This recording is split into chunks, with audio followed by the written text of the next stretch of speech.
presentation of Riverfront Broadcasting Sports.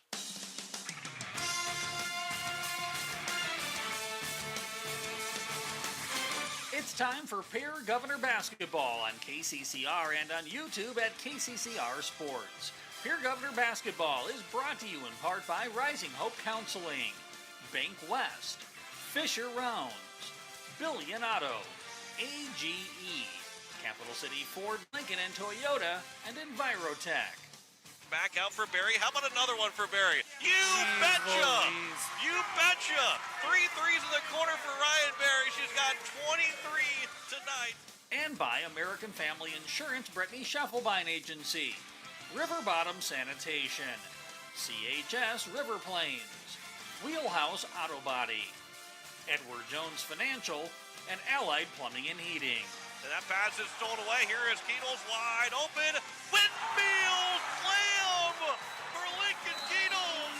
And a timeout taken by Coach Wilhelm. Here Governor Basketball is also brought to you by Ferding Electric, Gales Gas, First Dakota National Bank, Faith Lutheran, Lamb Motors, James Pharmacy, and B&B Equipment.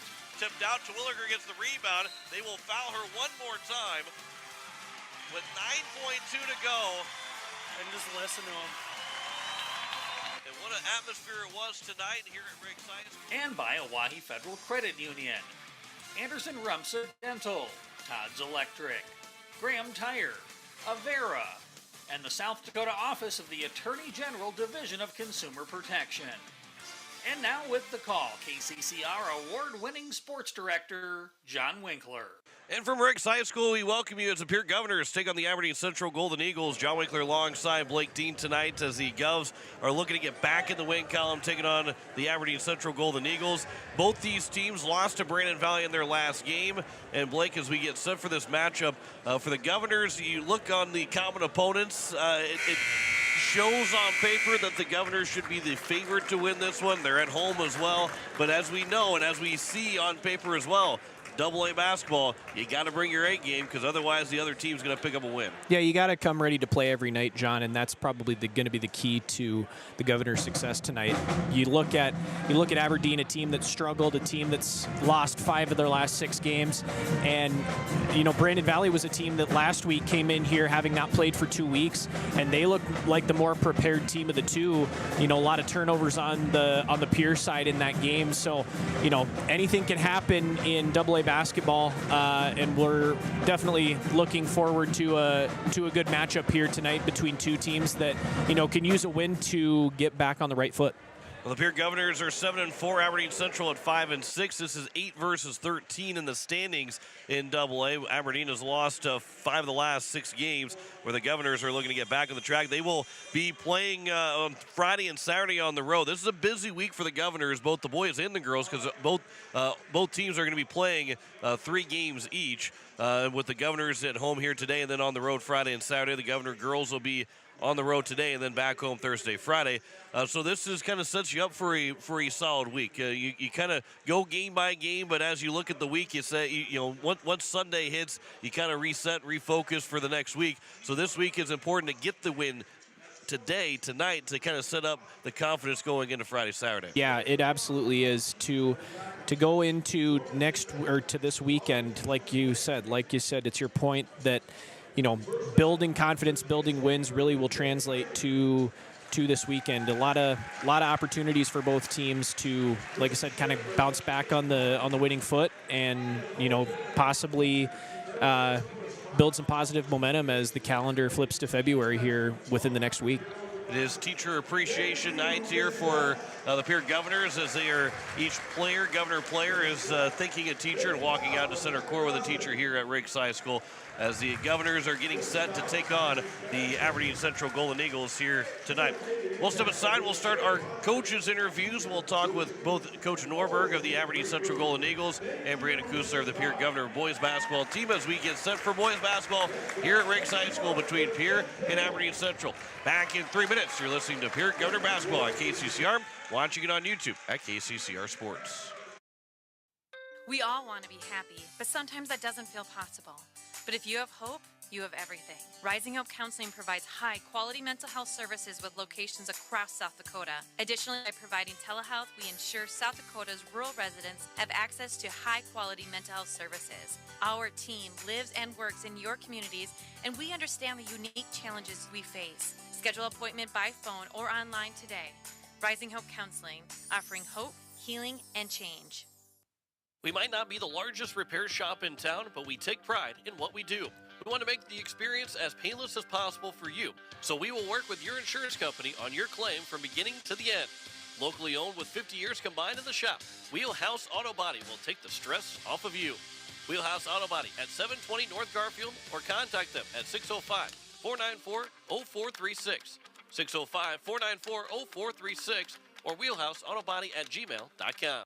This winter, sip on a delicious hot cocoa and lose yourself in the grace of a fresh falling snow before you smash that hot mug on the driveway and join First Dakota to bank some noise for winter sports. Stomp for block shots, holler for match-sealing takedowns, and go berserk for a perfect dismount. Let's give the home team all we've got. Bank some noise with us at First Dakota National Bank. Open a new account online today at firstdakota.com, member FDIC. River Bottom Sanitation, your locally owned waste management company serving the Pierre and Fort Pierre communities. Contact River Bottom Sanitation for your residential and commercial pickups. Now River Bottom Sanitation is your source for all your roll-off needs. River Bottom Sanitation in Pierre and Fort Pierre. Give them a call for pricing at 605-222-1120. River Bottom Sanitation. That's 605-222-1120. With any dream, the wind won't always be at your back, the sun won't always be shining, and some rain is going to fall. American Family Insurance is like a good, solid roof that you can trust to protect your biggest dreams. With plans that could save you up to 23% when you bundle your home and auto. Also, you can continue to dream fearlessly, no matter what comes your way. American Family Insurance. Visit mfam.com to learn how discounts may apply to you. American Family Mutual Insurance Company assigned its operating company, 6000 American Parkway, Madison, Wisconsin. Contact the Brittany Shufflebind Agency, LLC, 224-6627. Looking for your next new or used car, truck, or SUV? Then go no further than the comfort of your own home. Shop online at lambmotor.com. On lambmotor.com, you'll find the vehicles Lambs has in stock. You can schedule a test drive or your vehicle's next tune-up, all online. New or used, shop for it all online, anywhere you are. Lamb Motor has the right vehicle for you. Lamb Motor in Oneida and online, lambmotor.com. No one likes to have electrical problems, but when they happen, call Todd's Electric at 223-2518. With over 28 years of experience, Todd's Electric can handle any type of electrical problem, whether it's residential, commercial, or agricultural. Their knowledgeable staff knows and understands the importance of your home, business, or ag facility and are prepared to help. Call Todd's Electric at 223-2518. That's 223-2518. Todd's Electric, serving the Pierre and Fort Pierre areas. The line to power. Financial investments are very important, but so are the investments of time, patience, and encouragement our young athletes receive from their coaches, teachers, and mentors. Your Pierre area Edward Jones Financial Advisors understand this. That's why Edward Jones is a proud sponsor of Governor Athletics on KCCR. Go Govs! For all your investment needs, call or stop by one of our offices to visit with your Pierre area Edward Jones Financial Advisor. Edward Jones, member SIPC. As we welcome back to the pregame show here on KCCR and on YouTube at KCCR Sports. Joining me is Coach Norberg of the Aberdeen Central Golden Eagles. Coach, you come in here tonight against this Pierre Governor team. Let's jump right into it. What have you seen from this Governor team on film coming into tonight? Well, aggressive, physical, play with, shoot the ball with a lot of confidence, play really well at home, play hard. Typical, nothing different than Pierre's always been. And they got a few guys down low, some size, got some athletes, they're used to winning in football up here, and, wrestling's good, and they've had some good basketball teams last year. They were really good. So a lot of confidence in the way they play, and we're just going to have to try to slow them down. Well, and last year for Governor fans, when they watched this Pierre and Aberdeen Central game, a lot of guys graduated from last year's team, including the Spencer Barr from Aberdeen Central. So obviously you're in the midway point of the season, so you know what your team is like. But what is your team like from last year compared to this year? Well, I think overall, defensively, we've been a little more consistent. Offensively is where we've struggled, where last year we had the luxury of when we struggled on offense, Spencer just would bail us out and get us a shot until we got into a rhythm. This year, if we don't get into a rhythm together as a group, we don't have that guy, so that hurts us. Last 2 games, we really struggled offensively. But defensively and on the boards, we've been okay. But when we turn it over and lead the layups, it hurts us. In the last 2 games, we've done that to the other team, and we just can't recover. What do you want to see to maybe get that offense going? Is it a good start? Is it just getting a couple shots in early? What can help this offense get going? Well, I think against O'Gorman, we just didn't play very aggressive. And I think it's Brandon, we didn't make any shots, so then you lose your confidence, and it just kind of snowballs. But we've had 2 teams just crawl up in our shorts, and we haven't responded very well the last 2 games for whatever reason. So I'd like to see us be aggressive, attack the rim, try to get some easy baskets, try to create some offense with our defense, and try to get some confidence that way. How do you stop the Pierre Governor attack and be able to attack them on defense? Just keep them out of the lane, and then, because, they shoot the ball well from outside here too, but it usually comes from some kind of penetration or some kind of post feed. So if we can keep the ball to the paint, it'll be easier to guard them. We need to put pressure on them so they're not comfortable. If they get comfortable, it's going to be a long night for us. Overall, what's going to be a big key here for Aberdeen Central to get a win against the Governors? We got to take care of the ball. We got to win. We got to win the rebound battle. Like when you're not consistent on offense, you have to win the turnover battle. You have to win the rebounding battle. And if we can win both those, we'll have a chance. Coach, I appreciate the time. Good luck tonight. All right, thanks. Back with the pregame show next year in 3 minutes on KCCR and on YouTube at KCCR Sports. Hey you. Are you at a job that is fulfilling, has good benefits to support you or a family today, and retirement goes down the road? If you just said no, listen up. CHS River Plains is hiring operations personnel, drivers, and custom applicators at several locations. These come with a knockout affordable benefit package for you and the whole family. Apply to a job with CHS River Plains and up your benefits straight up. To apply, visit us online at chsriverplains.com or stop in at one of our locations. CHS is an equal opportunity employer. As community bankers, BankWest employees are deeply committed to supporting local causes, growing the local economy, and creating local opportunities. At a time when you can bank anywhere, we hope you choose BankWest. We'll be your financial partner for the long haul, helping you and your community achieve financial success. BankWest. Convenient, connected, committed. Member FDIC. Look, it's no secret that owning a vehicle can cause a lot of stress, and they get a lot of wear and tear on them through the extreme seasons we've grown to love. Graham Tire wants you to know that you can trust them with any problem that you have with your vehicle. Their ASE certified mechanics can make your AC cool again, or even just change your oil. They can look into and fix those noises that seem to come from nowhere and have you stressed out. Bring your car to Graham Tire so they can put your mind at ease. Graham Tire, your tire store next door. We can look back at the game and see how we came to our position. This is Pastor Sam from Faith Lutheran Church. We can also look back at our lives and see how we got to where we are today. If you're in a tough spot or if things are going great, I encourage you to try this approach. Call a timeout. Get some advice from the best possible coach, from your loving God. Join us at Faith Lutheran Church for worship, where you'll hear God's plan for the game. We're Faith Lutheran and we are glad you're here. Wondering what to do with the pitted and rutted drive? B&B Equipment will get you covered. Wanting to put something down the ground? B&B Equipment will put a hole in your project. Need to even up that property? B&B Equipment can fill that need. B&B Equipment can deliver all your gravel and material needs. B&B Equipment is here for all your excavation needs. Contact B&B Equipment, 224-6727. A contractor here for you. That's B&B Equipment, 224-6727. Why am I so sore? There are everyday moments. Hey, hold the ladder! Hold the ladder! Yeah, that hurt. And there are epic moments. Slide! College! Class of 1995! When a moment creates a health need, visit the experts at Avera Orthopedics. We're moving health forward so you can tell the story. Learn more at avera.org/orthopedics. As we welcome back to the pregame show here on KCCR and on YouTube at KCCR Sports, join me as Coach Brandon Kusler. And Coach, back at it here on a Tuesday, taking on Aberdeen Central. Last year you guys played them, and they're kind of in the same boat going into this year. It's not going to be anything similar to what last year looked like. They graduate a lot of guys. Obviously, you guys, at this point, everybody knows that you graduate a lot of guys. But so now, going into this game, what have you seen from them on film that's different about them? Tendency-wise, they are very similar to how they've always been. Coach Norberg has run a very similar system year to year, and just brings in new guys, fits his mold, and then they kind of carry on as is. But they do a good job of finding ways to cut to the basketball or cut to the hoop. They are capable of getting hot from the perimeter.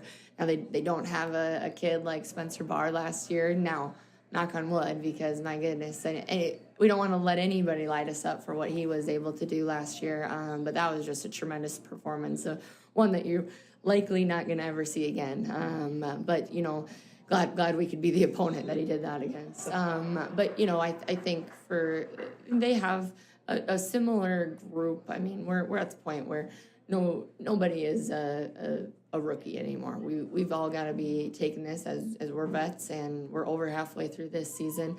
They're in the same boat. They returned a similar amount of guys this last year, and that have varsity experience, and they're really kind of starting to find their stride. They've had some tough losses in the last few games.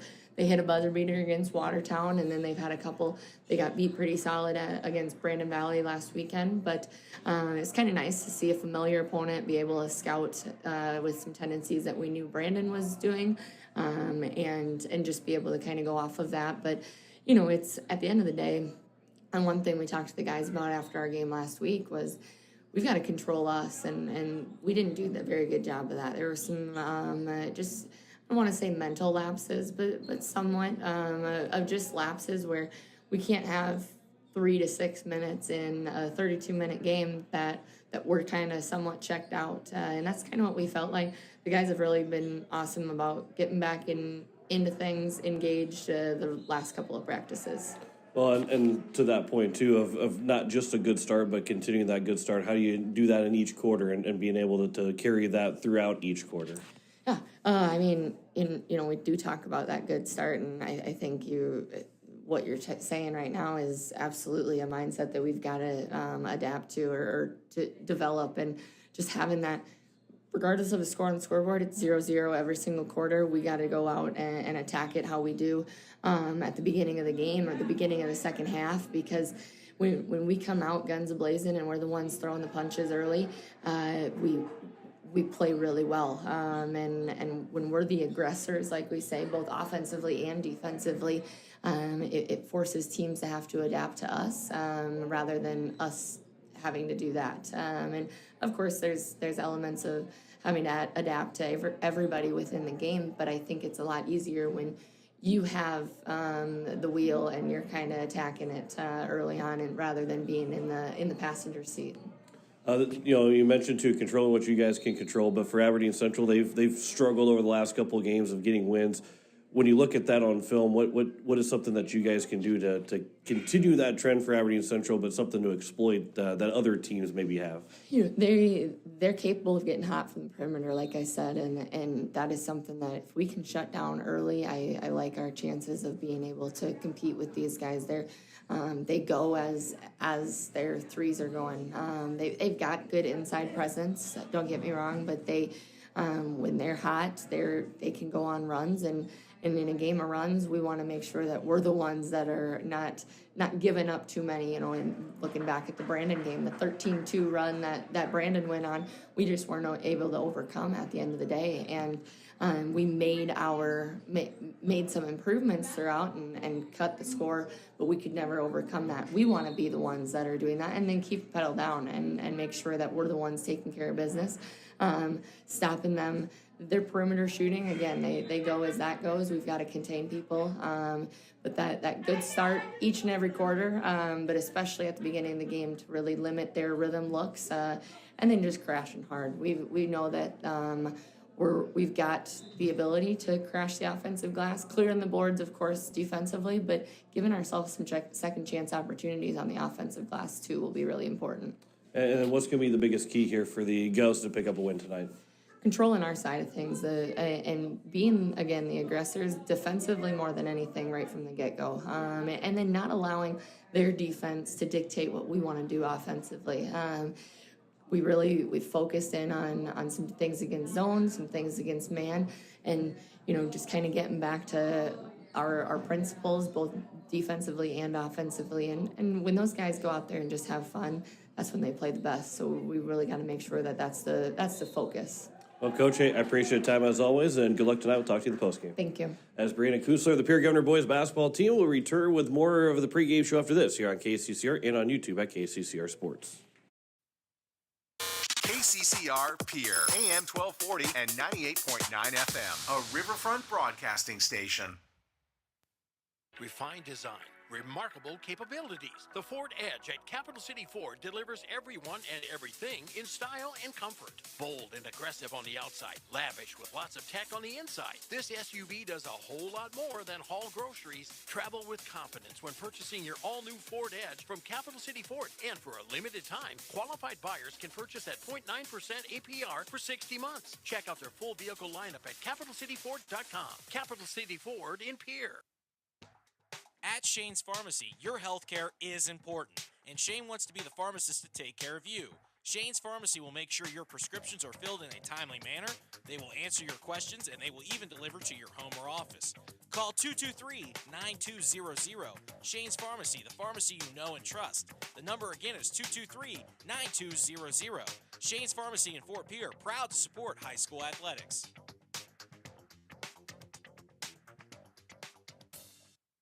Most of us already know that Gales Gas of Pierre is the place to call for propane. They offer an automatic fill plan so you never have to worry about running out of propane. They accept debit and credit payments or a budget payment plan to spread out the cost throughout the year so you never have surprises when you get your bill. For delivery, convenience, and great customer service, call Gales Gas at 224-5518. That's Gales Gas at 224-5518. People helping people. Have you ever wondered what the benefits are of becoming a Owyhee Federal Credit Union member? At Owyhee Federal Credit Union, we reinvest profits in you. We do this in the form of lower interest rates, higher dividends, and low to no fees. So come check us out or come in at 221 East Pleasant Drive in Pierre, because at Owyhee Federal Credit Union, we treat our members like they own the place because, well, they do. Owyhee Federal Credit Union. When you're looking for quality trash pickup services, look no further than Envirotech. 6 days a week, their trucks are on the road picking up trash, even holidays. They're also the place to contact for recycling services. Their friendly, professional staff is ready to assist with weekly pickups or even special pickups. Check out the website at EnvirotechWaste.com. Envirotech is locally operated. Call 224-4804. Envirotech Waste Services in Pierre, proud to support high school athletics. Insurance. We all need it to protect our homes, health, businesses, and belongings. But having adequate coverage is just the beginning. You also need the support of professionals who stand by your side to protect what's important to you. Fisher Rounds & Associates combines the coverage you want with the commitment you need. Fisher Rounds & Associates. At your service, at your side. With offices in Pierre, Mitchell, Watertown, Sioux Falls, and Rapid City. And as we welcome you back here to Riggs High School, we are getting set for tip-off between the Governors and the Aberdeen Central Golden Eagles.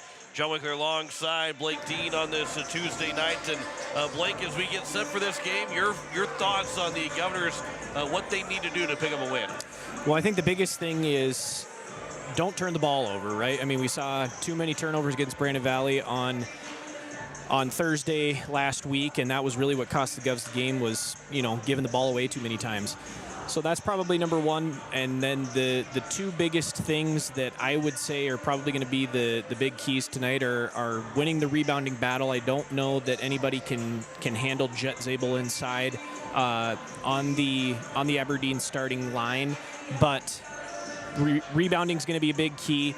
And forcing Aberdeen to make shots from the perimeter. I don't think that they have anybody quite like the shooting touch that we saw from Spencer Barr last year when he dropped 51 points against the Govs in Aberdeen. So those are going to be the three keys: pack the paint on defense, rebound, and don't turn and take care of the basketball.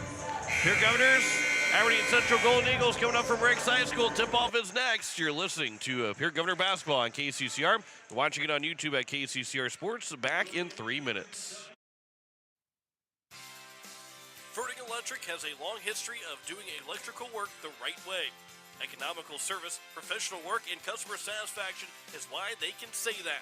Verdict Electric can do residential, farm, and commercial projects. Doesn't matter if they are charged with new construction or a remodel project, they get it conducted. Contact the staff at Verdict Electric at 224-8684. They can light a spark into your next project. Verdict Electric, 224-8684. At Anderson Rumsa Dental, we want to change the way your family views the dentist. Let us replace your dread of the chair with personal service in a friendly and inviting atmosphere. Using state-of-the-art technology, we offer porcelain crowns completed in 1 day, saving you time and money. Anderson Rumsa Dental, located at 1521 North Harrison Avenue in Pierre. Experience dental procedures performed while you're in a deeply relaxed state, often with no recollection of the time passed. Anderson Rumsa Dental. Call us today at 605-224-6111. That's 605-224-6111. We all have had to fix little things. Loose screw? Get a screwdriver. Nail coming up? Find a hammer. Bolt coming loose? Get some wrenches. Sometimes these little things tend to make us think we can fix big things. Plug drain? Call Allied Plumbing. Water heater leaking? Call Allied Plumbing. Sewer backed up? Trust me, leave it to the professionals and rely on your ally. Call Allied Plumbing. With 75 years of combined experience, it speaks for itself. Allied Plumbing, 494-2001. Every day you share personal information about yourself with others. You may write a check, charge fuel, rent a car, mail your tax returns, schedule a doctor's appointment, or post something on social media. Each transaction may share some sort of personal information, such as bank and credit card account numbers, social security number, name, address, or phone number. There are unscrupulous individuals, identity thieves, timing these routine transactions, trying to gain your information to commit fraud. If you think somebody has stolen your identity, contact Consumer Protection at 1-800-300-1986. Building a home. It's the biggest investment most of us make in a lifetime. Not to mention it's a decision that, well, you pretty much live with day and night. The quality of the workmanship stares back at you like a reflection. It also affects the value of your investment. Choosing the right contractor is critical. Kruger Contracting is that contractor. Call 222-2523. Quality workmanship and materials completed on time. Kruger Contracting. In a word, quality. Call 222-2523. AGE Corporation's Contractors and Crane Service is a proud supporter of Pierre Governor Athletics. For almost 60 years, AGE has been building South Dakota. For all your site work construction and crane work needs this season, AGE is here to help. Give them a call. AGE Corporation and Crane Service, 223-2732. That's 223-2732. AGE, proud supporters of local sports. Back here at Riggs High School as we are set for tip-off between the Pierre Governors and the Aberdeen Central Golden Eagles. John Wickler alongside Blake Dean. As the starting lines being announced, we'll go through them right here as well. As the will be for the Aberdeen Central Golden Eagles, Oliver Reif, the 6'2 senior guard. Jack Carlson, the 6'4 senior forward. Parker Lamar, the 6'3 senior guard. Number 42, Brendan Phillips, the 6'5 junior forward. And number 44, Grant Fritz, the 6'3 senior center. For the Pierre Governors, the same starting five that you heard last Thursday. Luke Olson, the 5'11 junior guard. Jen Zabel, the 6'5 senior forward. Number 5, Kate Kaiser, the 6'2 senior guard. Dawson Getzler, number 10, the 6'3 junior guard. And Miles Doyle, the 6'1 senior guard. It is Reif, Carlson, Lamar, Phillips, and Fritz. And for the Governors, Olson, Zabel, Kaiser, Getz, and Doyle. As we are set, ready to roll from Riggs High School. About 13 minutes behind schedule, but we are ready to go. The Governors are looking for their 8th win of the season. Aberdeen Central looking to get back to 500. Going to 6-6. Governors looking to go to 8-4 on the year. It is a Grant Fritz and Kate Kaiser on the opening tip-off. Kaiser with the false starts. And the opening tip is won by the Governors after it was tipped by Aberdeen Central. And we are underway here tonight from Riggs High School. Luke Olson on the left side for the Governors. Man-to-man defense for Aberdeen Central. Olson will drive all the way around with a layup off the glass and missed it. Good look there for the Governors early on. Almost turned into a matchup zone for Aberdeen Central and an early rebound for the Golden Eagles. Top of the key here for the Golden Eagles on the left side. Driving in, floating it to the basket. It's going to be Brendan Phillips, and Aberdeen Central scores first and take a quick 2-0 lead. Yeah, just nice penetration action from Phillips there. He was able to get into the middle of the lane uncontested and put it off, or put in a floater for 2. Governors will turn it over on their side of the floor after Dawson gets fumble the pass and try to throw it off of Aberdeen Central, and it went right to a Golden Eagle player for their first turnover. In the corner, man is trapped, kicked it back out to the point. Now left side of the corner for 3. That's short, and the rebound's going to be tipped around and eventually grabbed by Doyle as the shots went up and was missed by Parker Lamar. This will be Cade Kaiser for the Governors as he'll stop and pop on the right elbow, miss the shot, rebounds grab of the Golden Eagles, and they get a third defensive stop along with a turnover. So far, 6:40 to go here in the first quarter. On the left side here is going to be number 2, Oliver Reif, driving in, getting kicked, and right to the right side for 3 for Phillips. That is a foul committed off the missed 3-point shot, and the first foul committed by the Aberdeen Central Golden Eagles, as that'll go on Grant Fritz. Aberdeen Central wearing their black jerseys with their black numbers, or blue numbers, dark blue numbers with a yellow trim.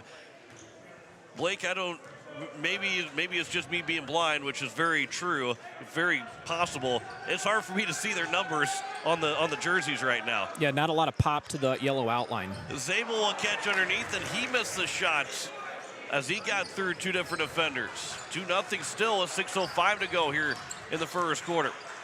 At the top, it is Ripe that will drive in. He'll spin in the lane. That shot's off the back iron, tipped by Zabel, then grabbed. And then another foul committed by the Golden Eagles, who have fouled twice on trying to get 2 offensive rebounds, as this one's on Jet Carlson, his first, and the team's second. Yeah, Carlson's an Aberdeen name. Multiple Carlsons have played for the Central Golden Eagles and been very successful. So Jet Carlson, one to watch, the 6'4" senior forward. Dawson gets left side for Cade Kaiser. The jab step to his right. Now he'll kick it over to the top of the key for Luke Olson. Olson will drive inside the paint, trying to up and under, but does not get the shot away. Now comes back over to Olson with 10 the shot clock. Olson will start to drive in. Ball is tipped but not stolen. Cade Kaiser for Olson with 4 the shot clock. He lost the handle of it, but it goes out of bounds off of Aberdeen. And with 5:26 to go in the quarter, there's only 4 on the shot clock. Governors have to be quick on the inbound. Quickly given to Luke Olson. Inbound for Dawson. Gets, he'll catch, shoot for 3, rolls off left side, and then the pass goes right back to Miles Doyle. Quick turnover by Aberdeen. Cade Kaiser off the glass, missed the shot. It was partially blocked.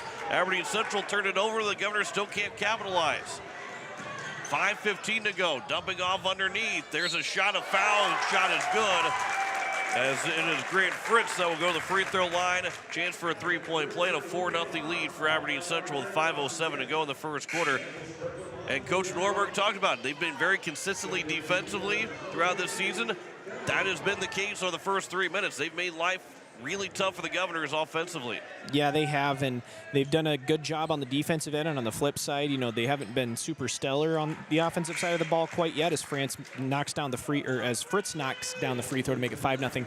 But when you're playing as good a defense as they are, you only need to put the ball in the hole a couple times, and you're going to be winning a basketball game. Governors still looking for their first point. We saw this in the second and third quarters against Brandon Valley, as Zabel will finally get the first bucket to fall for the Governors with a nice pump fake. But Pierre on Thursday against Brandon Valley really struggled to get the offense going in the second and third quarter. And unfortunately, in that same spot right now, with 4:40 to go in the first quarter, they've only scored their first 2 points. That shot off the back rim, and the shot missed by number 50, Cam Olson, as Doyle will drive in. That's a blocking foul, and the basket is good for Miles Doyle. A chance for a 3-point play. Nice shot from Doyle, getting the contact and putting the basket in. As Jet Carlson make that, Parker Lamar will get his first foul. And Doyle's got a chance to tie this thing up at 5-5 with a free throw upcoming, as he does. Good job by Doyle there, absorbing the contact and finishing through it, which makes it a tie ball game with 4.5 minutes to go in the first quarter. The Governors, who were held without a point in the first 3.5 minutes, get back-to-back possessions, tie the game up quickly, 5-5. On the American Family Insurance, Brittany Schuffelbein scoreboard. Driving to the basket, losing the handle of the ball, now spinning and turning with a shot that rolls off. That came from Charlie Phillips. And the rebound's grabbed by the Governors. Zabel will drive into the corner for Doyle for three. That is missed, just left it short. And the rebound's grabbed by the Aberdeen Central Golden Eagles again. Governors have not gone to their bench yet, but they will the next whistle. Cooper Twilliger takes the warm-up off. He'll step to the scorer's table. 3:45 to go in the first quarter. At the top of the key, Lamar for three. That one's off to the right side. Olsen will get the rebound. Goes up ahead for Getz, who will step out of bounds, and the Governors will turn it over. Their second turnover of this first quarter. Yeah, just a little bit too out of the way was that pass from Olsen to Getz, trying to push the pace, and Getz was unable to corral it. Steps on the out-of-bounds line on the sideline, and Aberdeen will take over with 3:33 to go here in the first. Still tie ball game at 5-5. As it is at the top of the key. There's a three that's up and buried. That's going to be by Jet Carlson. And it's an 8-5 lead for the Golden Eagles. Carlson's got a smooth stroke. That looked really pretty coming off of his hand there. Kaiser, he got free. His long jumper is knocked down. A step inside the three-point arc for Cade Kaiser. And he's got his first bucket. 8-7 lead now for Aberdeen Central. Cade Kaiser has really perfected the ability to knock down that mid-range jump shot. There's another three that's up and buried. That one by Charlie Phillips. And it's 11-7. I'll make that number 23, Camden Fount, that made that three-point attempt. Dawson Getz tried to answer the other way. That is going to be offensive rebound, though, for the Governors, and Cade Kaiser. Ball bounced around, and Kaiser is able to pick it up. Here is Zabel. Baseball pass, no one in particular. It's going to roll its way all the way to the Governor bench, where it's going to be out of bounds, and it's going to go to the Golden Eagles with 2:28 left to go here in the first quarter. Yeah, just a little bit of miscommunication.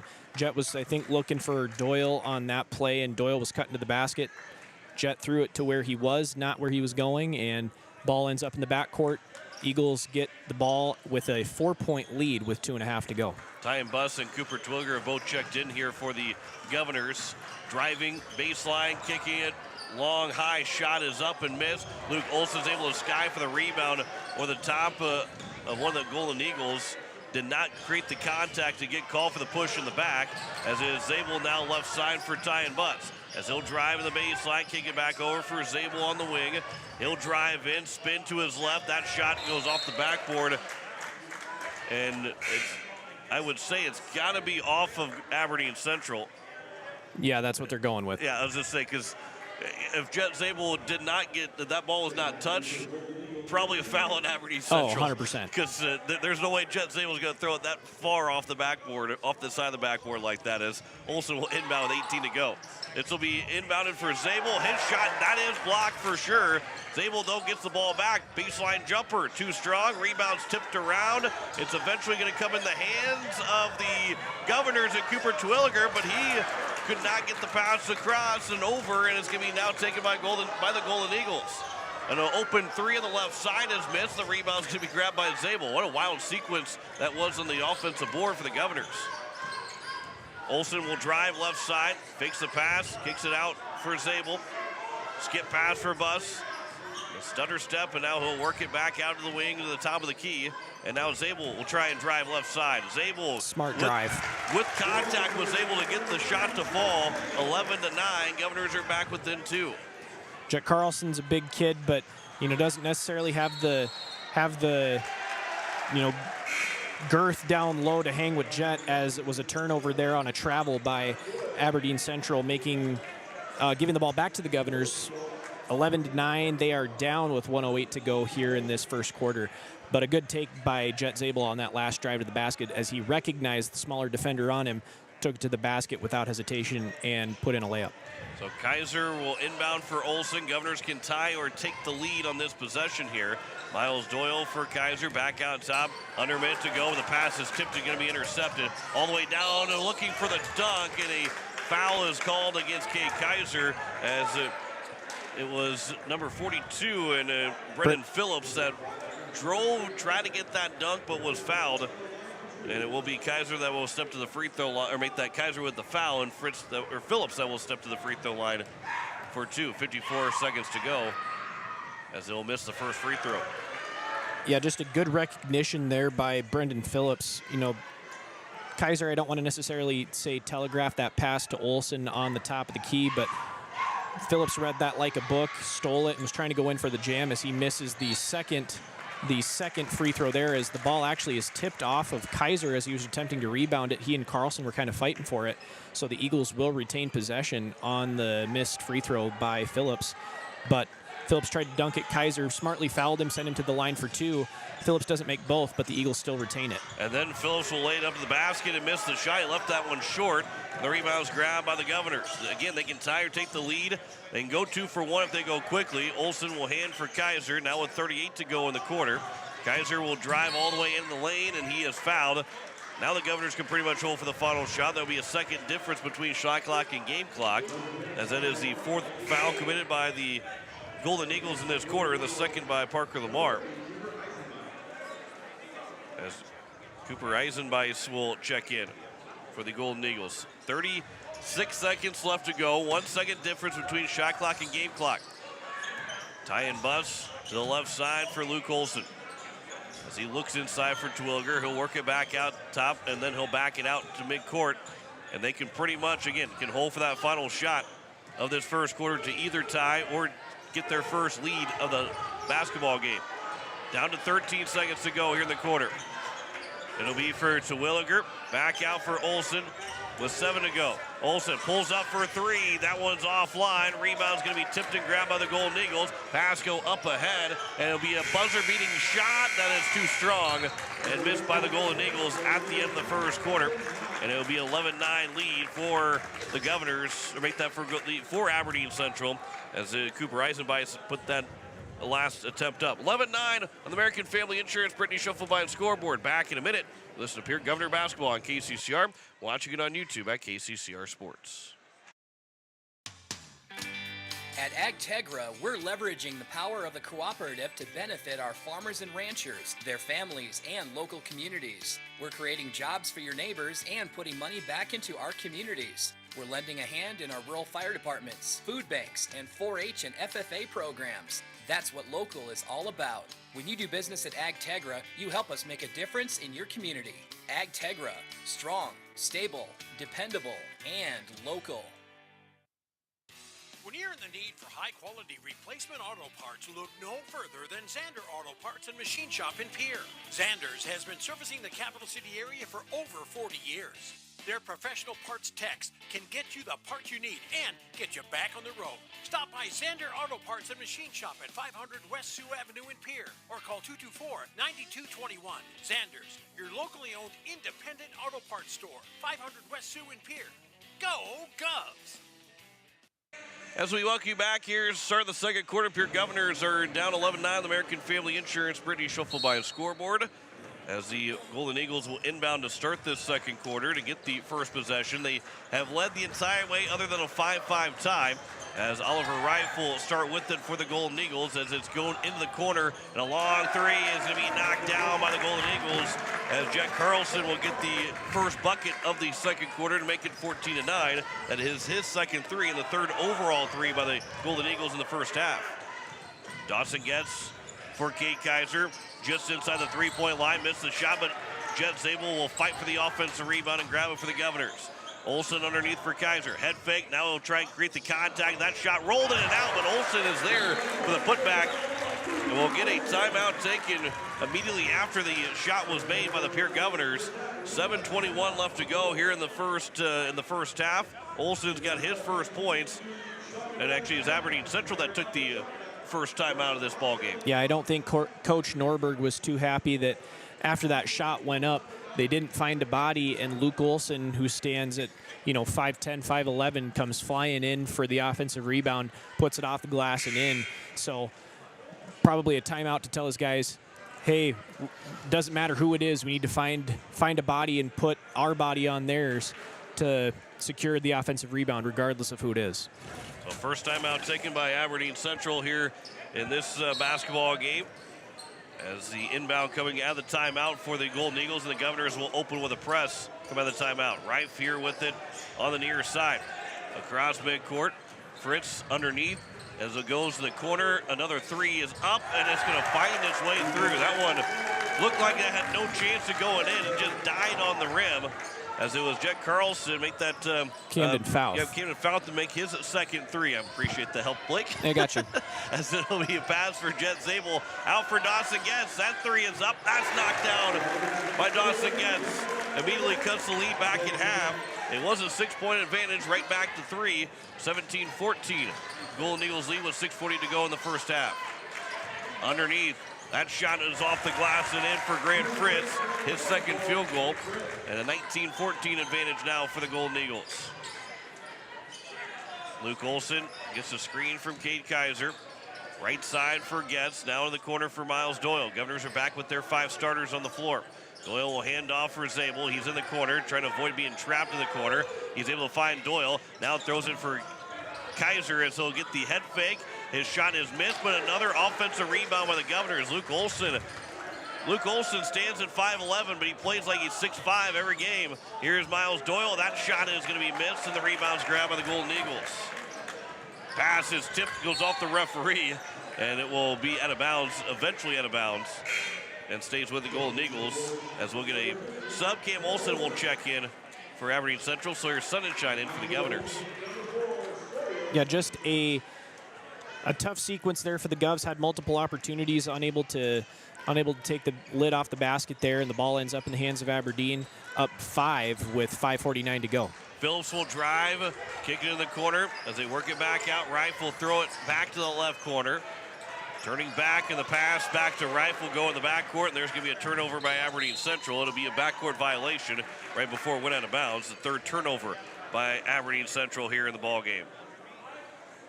Yeah, Govs will take the ball out underneath on the pass from Carlson that just was kind of similarly miscommunicated between. He threw a pass similar to what Jet Zabel threw in the first quarter. Ball ends up in the backcourt, another over and back, this time in favor of the Govs. Getz will catch. He's open for another three. That one's just short, though, when the rebound's grabbed by the Golden Eagles as they couldn't cut the lead to only 2. Looks like an Aberdeen player is a little bit banged up right now as the shot was missed underneath for the Golden Eagles. Sawyer Sonnenschein will hand back off for Cade Kaiser. And the throw will go for Luke Olson on the left side. He'll drive inside the paint. He'll turn. He'll underhand flip it for Zabel. Got the contact. Was able to get the chance for the offensive rebound. And then the ball is tipped out of bounds off of Sawyer Sonnenschein. And we will get a whistle. It is a foul that was slow moving as he'll come out of the ball game. As will Carlson. And we'll see if Fouth maybe just took an inadvertent knee and went with a knee-on-knee hit to kind of slow him up a little bit. He seems to be mostly okay with 5 minutes to go here in the second quarter, and Aberdeen Central still leading by 5, 19-14. It is Eisenbeitz that will throw it underneath, turnaround shot, and a nice hook shot as the number Olsen. 50, Cam Olson, will make it 21-14. And his first bucket of the ball game. Zabel, he gets called for the travel as he got up for the shot, realized he wasn't going to take that shot, tried to turn around and pass it, and ends up turning the ball over, and the Governors will take their first timeout of the ball game now with the 30-second timeout. We'll keep it here on KCCR. 4:42 left to go in the second quarter, and the Governors, this lead, while the offense for Aberdeen Central, they've talked about, has kind of struggled throughout the season. You don't want to put yourself in too big of a hole against Aberdeen Central with the way their defense has been playing and will continue to be playing tonight. Yeah, they really haven't, done anything, super different like we saw last week with what Brandon Valley did to the Govs, where they threw a zone at them. Aberdeen's just long. They don't really have any guys that stand out to you, super physically, other than Olson, who stands at 6'7" down low. But a lot of guys who are 6'2", 6'4", 6'3", 6'3", 6'5", and length with long arms. That can cause some problems for a defense when they're going to be playing primarily man. And the Govs have really struggled against their man defense tonight. Phillips will start to drive. He'll kick it for Olsen as he drives all the way to the basket and will get the shot. Parker Lemur there. Make it Lemur that scored. And it's going to be his first bucket, 23-14. Every time I think I know exactly what a guy looks like, they look something different as that pass hits Dawson Getz. He had slipped and had fallen down, so it went off of his shoulder, and another turnover on the Governors. They're 6 now of the evening. That ball is stripped away by Dawson Getz. It'll be picked up by Kaiser in the corner as Getz had nearly lost the handle of it. So with 4 minutes to go, Governors are down by 9. They create the turnover from Aberdeen Central. Kaiser picks up his dribble, can't find Sawyer Sunshine. Now Olsen will start to drive. The left hand almost lost the handle of it. Now he'll throw it back out for Getz. He'll drive all the way in with the left hand. That shot is blocked, and the rebound's going to be grabbed by the Golden Eagles. Olsen that time with the block. Now it's going to be Rife. That is off of his leg, and it goes back out of bounds. And it's going to be a turnover by Aberdeen Central. Yeah, tough break for both teams there. Turnovers on both sides. Again, this Aberdeen man defense, they're doing a good job of helping as well when the main primary defender gets beat, and that's what's really caused the Govs problems is this help defense that the Aberdeen Golden Eagles are playing. Kate Kaiser, left elbow. He'll hand back off for Sunshine. His left elbow jumper. That one rolls off the right side of the rim. The Governors just can't buy a bucket here in this second quarter right now other than Getz his 3. Olsen hit a 2 right in the first seconds. As the Golden Eagles now, it's going to be a 3 that's gone up. Barely jumping that time was Fout that's already hit 2 threes, but he doesn't make that one. It's not a Sean Marion type jumper, but the amount of hops that he has on the vertical is more like what Sean Marion likes to do. Yep. Cade Kaiser, right side, out top of the key for Dawson Getz. Kaiser back now for Olsen with 2:44 to go in the quarter. Olsen will drive. In the baseline, his pass is tipped and it goes out of bounds, and he'll stay with the Governors with 9 to go on the shot clock. Any kids that are listening to this that are well younger than us have zero idea who Sean Marion is. Yeah, they don't know. It was shocking to me that people didn't know, like when we were in baseball season this last year, that people didn't know who Vladimir Guerrero was. Vlad Guerrero Sr., I guess I should say. It really just shows you how old we are. As Jen Zabel gets called for the charge, trying to drive on Charlie Phillips, and it was, I think, that number 30, Cooper Eisenbeis, and Zabel will pick up the foul and the turnover, and the Governors have now turned the ball over 7 times with 2:37 to go here in quarter number 2. Driving, kicking was Phillips. Now it's Rife. That will throw it back over for Phillips. His left elbow jumper, that's knocked down, and it's a double-digit lead for the Golden Eagles, 25-14 with 2:20 to go here in the second quarter. Govs haven't hit a shot since the Getz 3, probably about 4 or 5 minutes ago game time. Sunshine, the free throw line for Terwilliger. Nice dump low for Jet Zabel to easily put in the basket to finally get the Governors back in the score column. That one nearly would turn over. Good job to hold on to it was Eisenbeis. It'll be a shot up from Phillips. That one rolls off the rim, and the rebound's grabbed by the Governors. Zabel will easily get across midcourt. Just a couple of strides, and he was already across midcourt. The Governors back within 100 seconds to go in the second quarter.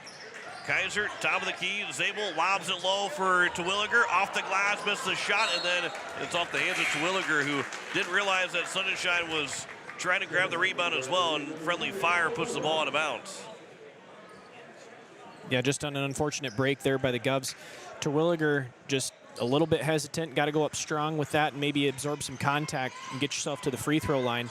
But yeah, like you said, both he and Sunshine were fighting for the rebound, and off both their hands, out of bounds in favor of the Eagles. Foul. He is fouled by Luke Olsen. He can't believe that he got called for that foul, and that's the second Governor foul of the second quarter. With 1:21 to go here in the second, Aberdeen Central, who had 4 fouls in that first quarter, not picked up a foul at all in this second quarter. Yeah, they've really done a good job on defense this quarter, John. They've really, really locked up. This will be on the left side, left corner, driving baseline. Foul was able to get around Olsen to get the shot to fall. First made shot inside the arc from Foul, and it's 27-16. With a minute to go here in the second quarter. Zabel was able to turn and throw it off the backboard and in. He's got 8. The Govs have pulled back within 9 again. They need at least one more stop here in the second quarter to try and bring this deficit within more striking distance, as there's another foul committed by the Governors. Sawyer Sunshine will pick up his first and the team third of the quarter. And for the Governors, they have just 5 guys in total that have fouled, and all 5 have just 1 foul each. Yeah, so no Govs are in foul trouble right now, John, to your point, but, you know, Govs got to start stringing together some stops and scoring on the other end. Here's a 3 that's up, that's missed, but their offensive rebound and the putback, another foul by the Governors, as it was Grant Fritz that got the offensive board, and will go to the free throw line for the second time tonight. Aberdeen Central is 1 for 3 for the free throw line. Fritz has the only free throw made. That foul committed by Kaiser, his second. 42.4 to go. First free throw is good for Fritz. Governors are only 1 for 1 for the free throw line, which of course they're not going to be the free throw line at all in the second quarter. We just mentioned that Aberdeen Central hasn't even fouled the Governors in this quarter. 42.4 to go. The lead's back to 10. And Fritz will step to the line for his second. Free throws offline. Rebounds tipped around. It's going to be off of the Golden Eagles. So with 40 seconds remaining, it will be the Governors that can at least cut into single digits going in the third quarter and can just about hold for the final shot. There's about 4 seconds between shot clock and game clock. That pass tipped. Will get taken by Zabel, though, and back to Olsen. Too much traffic right there on that pass attempted to Williger. Zabel for Doyle. Doyle will drive, baseline, off the glass, missed the shot. Rebound grab by the Golden Eagles. Now they can hold for the final shot and take at least a they will take a double-digit lead. They extend that 10-point lead right now. 10 seconds to go in the quarter.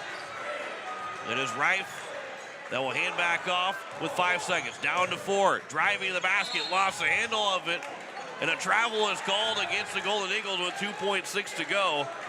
And a break for the Governors. So now with only 2.6, they're going to go the length of the floor to get a shot to fall. Zabel will throw it in for Doyle. He'll take one dribble, back to Zabel. The shot's not going to go, even if it goes in. And the Governors don't get a shot off with 2.6 left at the end of the first half.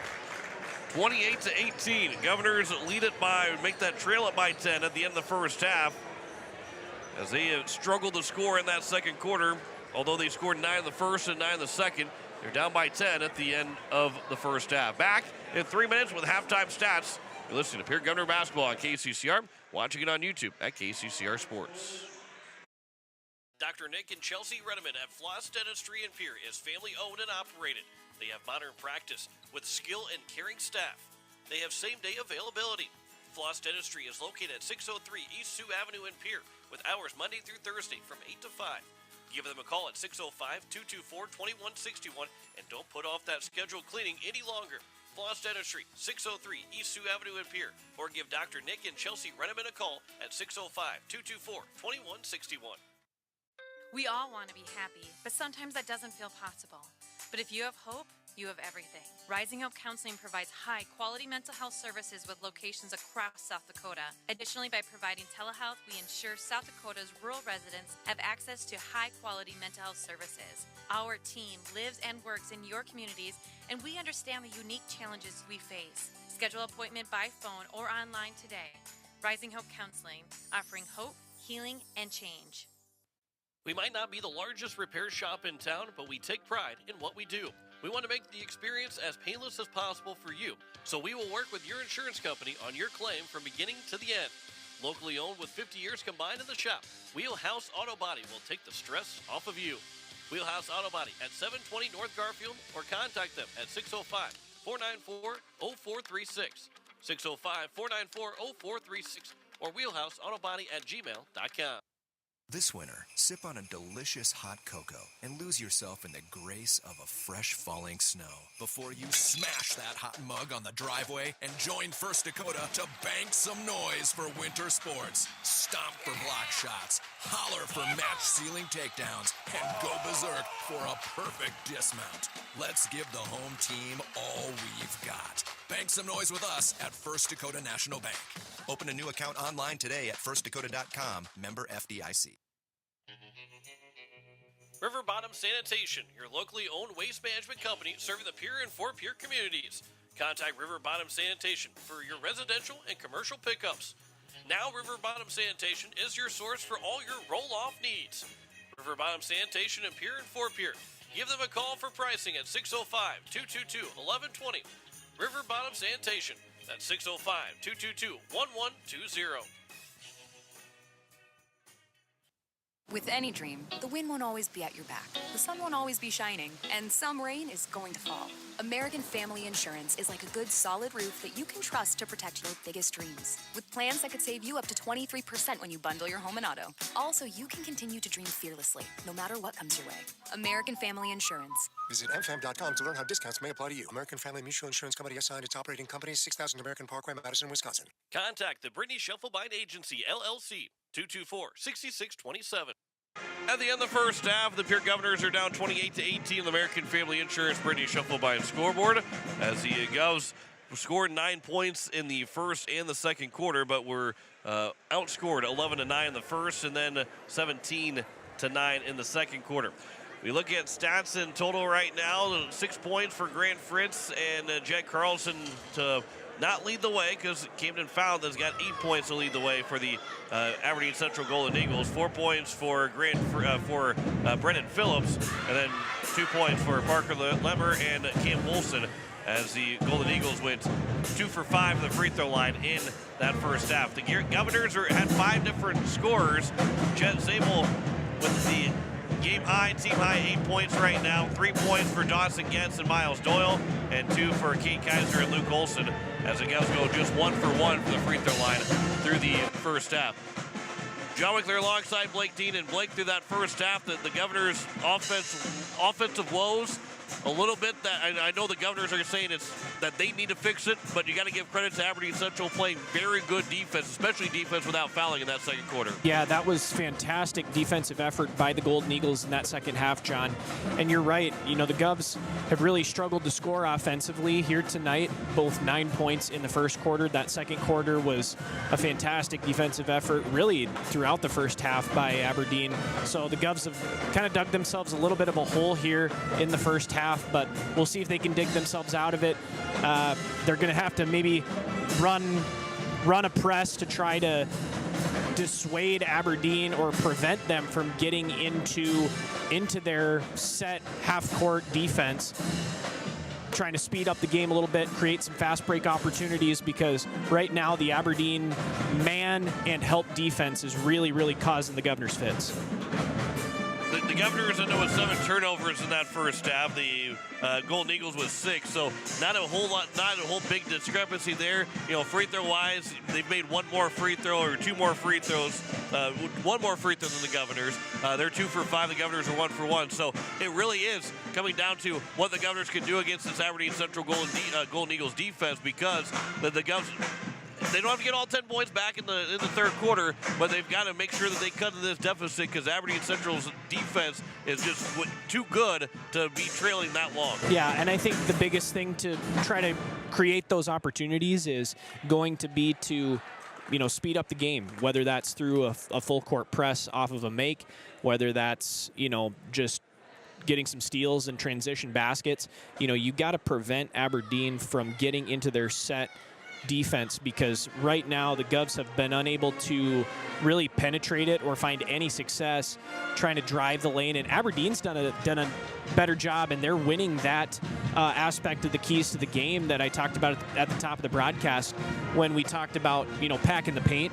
They've done a really good job of that, forcing the Govs to try and beat them from the outside, and really the Govs have only hit 1 3-point shot, and that was Dawson Getz's early in the second quarter. So, Aberdeen's doing a fantastic job there. They're really not allowing any driving opportunities, and that's what's given them the lead, 28-10 here at halftime. Well, the Governors will have work in front of them to start the second half, as the Golden Eagles are back out to shoot around before the start of the second half. And we will have that third quarter coming up for you next, back in 3 minutes. You're listening to Pierre Governor Basketball on KCCR, watching it on YouTube at KCCR Sports. Looking for your next new or used car, truck, or SUV? Then go no further than the comfort of your own home. Shop online at lambmotor.com. On lambmotor.com, you'll find the vehicles Lambs has in stock. You can schedule a test drive or your vehicle's next tune-up, all online. New or used, shop for it all online, anywhere you are. Lamb Motor has the right vehicle for you. Lamb Motor in Oneida and online, lambmotor.com. No one likes to have electrical problems, but when they happen, call Todd's Electric at 223-2518. With over 28 years of experience, Todd's Electric can handle any type of electrical problem, whether it's residential, commercial, or agricultural. Their knowledgeable staff knows and understands the importance of your home, business, or ag facility and are prepared to help. Call Todd's Electric at 223-2518. That's 223-2518. Todd's Electric, serving the Pierre and Fort Pierre areas. The line to power. Financial investments are very important, but so are the investments of time, patience, and encouragement our young athletes receive from their coaches, teachers, and mentors. Your Pierre area Edward Jones Financial Advisors understand this. That's why Edward Jones is a proud sponsor of Governor Athletics on KCCR. Go Govs! For all your investment needs, call or stop by one of our offices to visit with your Pierre area Edward Jones Financial Advisor. Edward Jones, member SIPC. Hey you. Are you at a job that is fulfilling, has good benefits to support you or a family today, and retirement goes down the road? If you just said no, listen up. CHS River Plains is hiring operations personnel, drivers, and custom applicators at several locations. These come with a knockout affordable benefit package for you and the whole family. Apply to a job with CHS River Plains and up your benefits straight up. To apply, visit us online at chsriverplains.com or stop in at one of our locations. CHS is an equal opportunity employer. As community bankers, BankWest employees are deeply committed to supporting local causes, growing the local economy, and creating local opportunities. At a time when you can bank anywhere, we hope you choose BankWest. We'll be your financial partner for the long haul, helping you and your community achieve financial success. BankWest. Convenient, connected, committed. Member FDIC. Look, it's no secret that owning a vehicle can cause a lot of stress, and they get a lot of wear and tear on them through the extreme seasons we've grown to love. Graham Tire wants you to know that you can trust them with any problem that you have with your vehicle. Their ASE certified mechanics can make your AC cool again, or even just change your oil. They can look into and fix those noises that seem to come from nowhere and have you stressed out. Bring your car to Graham Tire so they can put your mind at ease. Graham Tire, your tire store next door. Governors get the ball to start the third quarter as we welcome you back here to Rakes High School. American Family Insurance Brittany Shuffle by scoreboard has the Golden Eagles up by 10, 28-18 with Jen Hanna back at the station. Blake Dean alongside me, John Winkler. I was about to say Blake Dean alongside John, but John Winkler alongside Blake Dean. Either works. Either or. As we're both here. The inbound pass to get us started here in the start of the third quarter. The jerseys have still got me. I can't get my bearings with me. Here's Luke Olson for the Governors as he will work to the right side for Dawson Getz. He'll pull up for three, knocks it down. A big three to open up this third quarter.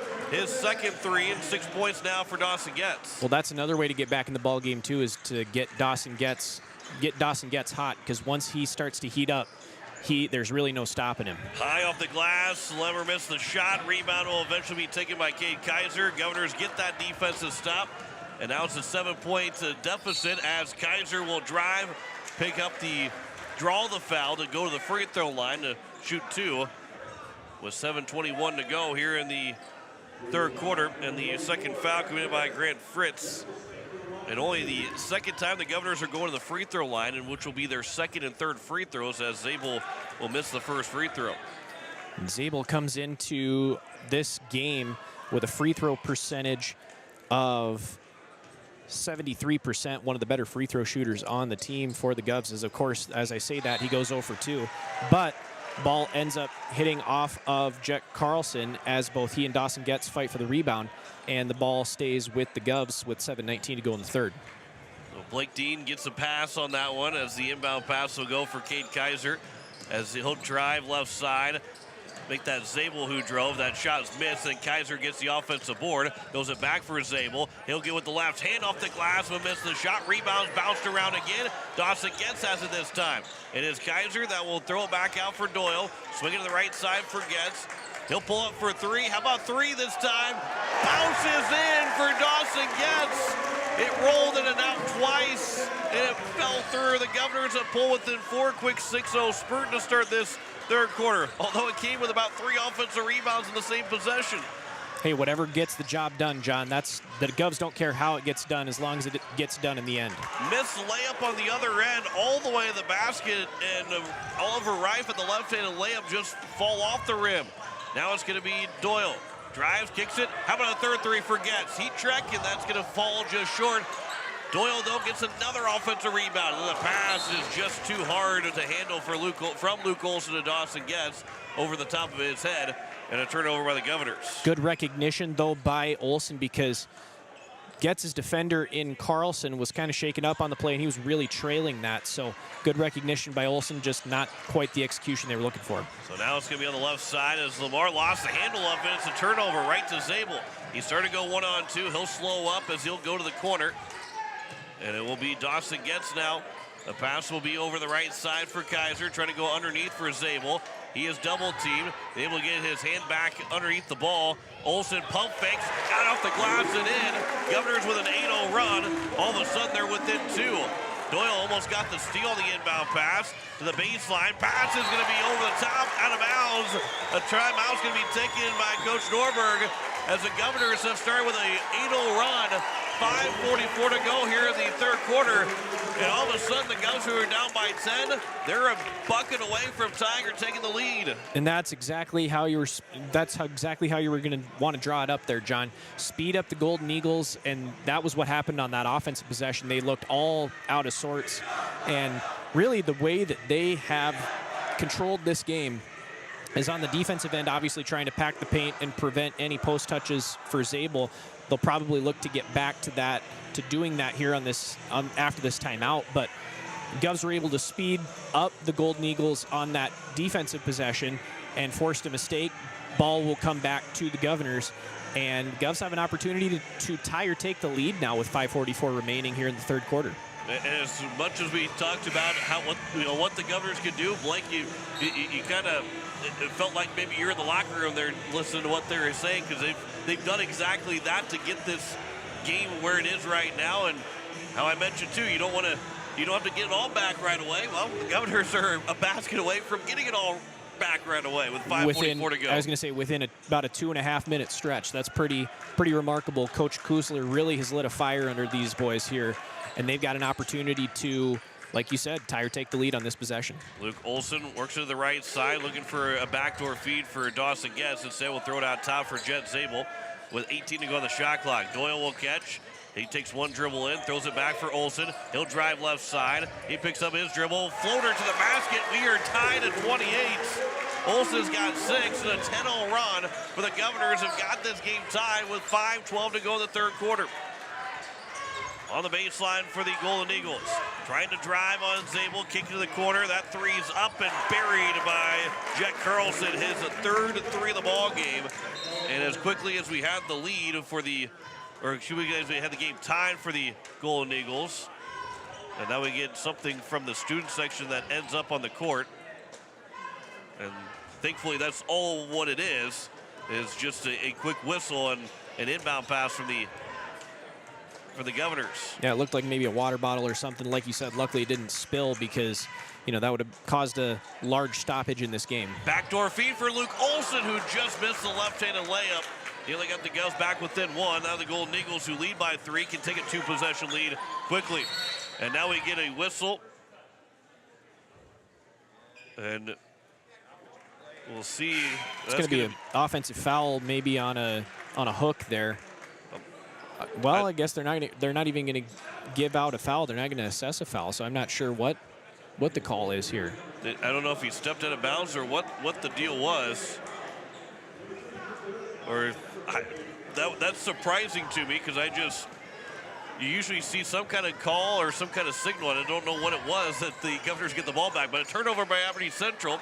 There was no argument from Coach Norberg. Kaiser, he's underneath in the paint. Now back out for Luke Olson. Tying Bus to the wing. Back out top for Olson again. Olson drives all the way to the bucket, and then his pass is going to be for Kaiser, who just wasn't ready for it. And a turnover by the Governors with 4:13 to go. Another right idea there by Olson. Just, again, execution was a little bit off. Kaiser was actually cutting to the basket rather than staying where he was. Olson threw it to where he was rather than where he was going, and another turnover for the Govs. And the Eagles still with a 3-point lead here with 4 minutes to go. In the third quarter. Top of the key, left side now. Foul looking for another three. That rolls off the rim, and a foul committed on the rebound attempt by Aberdeen Central. And that is their third foul of this third quarter. As it will be They're going to get it on Phillips here. Yep, Phillips his first. Again, make that the second foul by Aberdeen Central here in the third quarter. 3:50 to go here in the third quarter. Governors down by 3, 31-28 on the American Family Insurance Brittany Schuffelbein scoreboard. Getz will drive, kick it for Olson. Olson spin move inside the paint. Got it back to the right hand. Missed the shot off the glass. Rebounds tipped around and eventually will be grabbed by Aberdeen Central. Governors have been all over the offensive glass, all over the glass entirely, as Kaiser will get called for the blocking foul. He got the contact trying to force his man out of play and ends up picking up the foul. It will be his third and the first player from either side that is in any sort of foul trouble, as he's the only man with 3, as Cooper Twilliger will check in for him. Yeah, just a tough foul there from Kaiser, and like you said, really the only player in this game with foul trouble. He has to go to the bench. Terwilliger will check in for him. That pass nearly stolen away, but Olson with the right hand off the glass, too strong of a shot. Dawson gets with the rebound. Governors still trail up by 3. Olson gives for Zabel as he drives in, and a foul committed, and Jet Zabel will go back to the free throw line with 3:14 to go here in the third quarter. Yeah, Zabel 0 for 2 tonight, but like I said, coming into the ball game, 73% free throw shooter. One of the top 3 or 4 guys on the team that you want at the line in this spot, as he misses the first one. Has another one coming. Maybe I should just stop talking about his free throw percentage. My finger's getting close to your mute button right now. You talk about free, because I was about to say something about free throw percentage, but I won't. Zabel goes 1 for 4 for the 1 for 4 on the free throw line, as he goes 1 for 2 on that trip and cuts the lead to 2 with under 3:10 to go here in the third quarter. So you didn't mention anything about free throws. You're right. I should just stop talking. Maybe not entirely, just about free throws. It is in the corner for the Golden Eagles. Back out top as Reif will try and drive. He'll kick it into the corner. Comes back out. Now driving all the way to the bucket off the shot to miss the shot off the glass, as he went too high off the glass, and the Governors have a chance to take the lead. Dawson gets for 3. First lead of the ball game for the Governors. Dawson gets their 3 of the third, 32-31. Here leads it for the first time tonight. Big time shot by Dawson Getz. He's got 9 in the quarter, and you might want to get a hand in number 10's face if you're Aberdeen Central, as Lemur drives baseline against Getz and puts in a layup to what I thought was going to be tie up the ball game, but Aberdeen is now down by 1 with 2:12 to go. Up by 1. Up by 1. You're right. 33-32 for the Golden Eagles. Olson, that one's off the left side. Zabel will get the rebound, but he had stepped out of bounds as he tried to completely grab that rebound. And with 2:04 to go, the Golden Eagles will get the ball back. Yeah, great job here by the Govs defensively in this quarter, John. So far, only 5 points scored by the Golden Eagles here in this third quarter, and that's what's really allowed Pierre to crawl their way back into this ball game. 33-32, 2 minutes to go here in quarter number 3.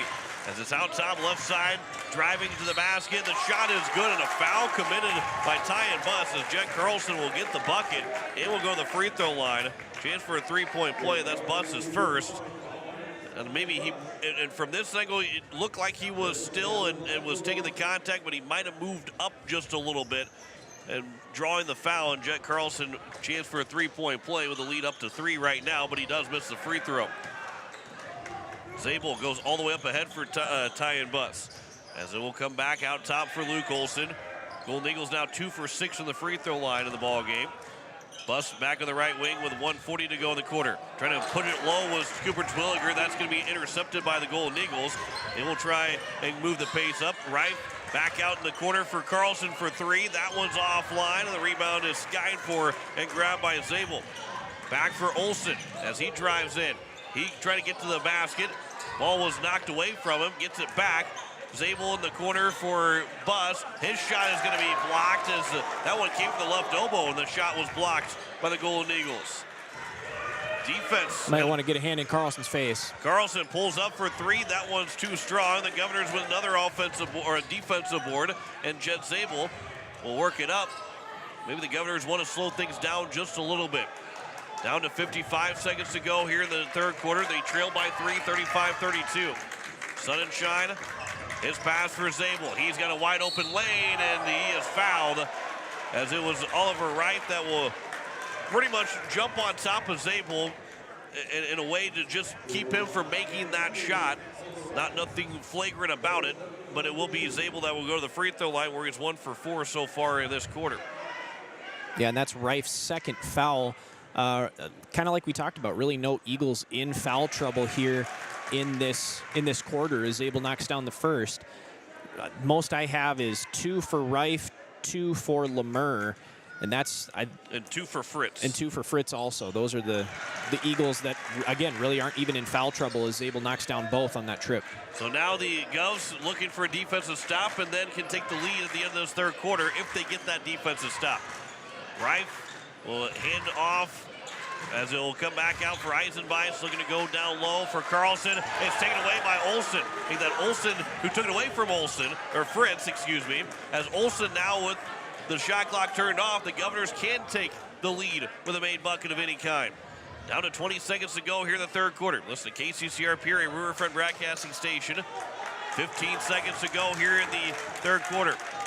Not enough, it's not close enough for the 5-second count to start. Then Olsen, the ball is tipped over the Sun and Shine, down to 5 seconds. Olsen, he'll drive, gets to the basket, off the glass, got it to go. Governors lead it by 1, going to the fourth quarter. Outscoring Aberdeen Central 18-7 in the third quarter. The Govs take a 1-point lead into the fourth. Olsen with 4 points in that quarter gives the Govs a 1-point lead. Back in a minute with the fourth quarter after this. You're listening to Pierre Governor Basketball on KCCR, watching it on YouTube at KCCR Sports. We can look back at the game and see how we came to our position. This is Pastor Sam from Faith Lutheran Church. We can also look back at our lives and see how we got to where we are today. If you're in a tough spot or if things are going great, I encourage you to try this approach. Call a timeout. Get some advice from the best possible coach, from your loving God. Join us at Faith Lutheran Church for worship, where you'll hear God's plan for the game. We're Faith Lutheran and we are glad you're here.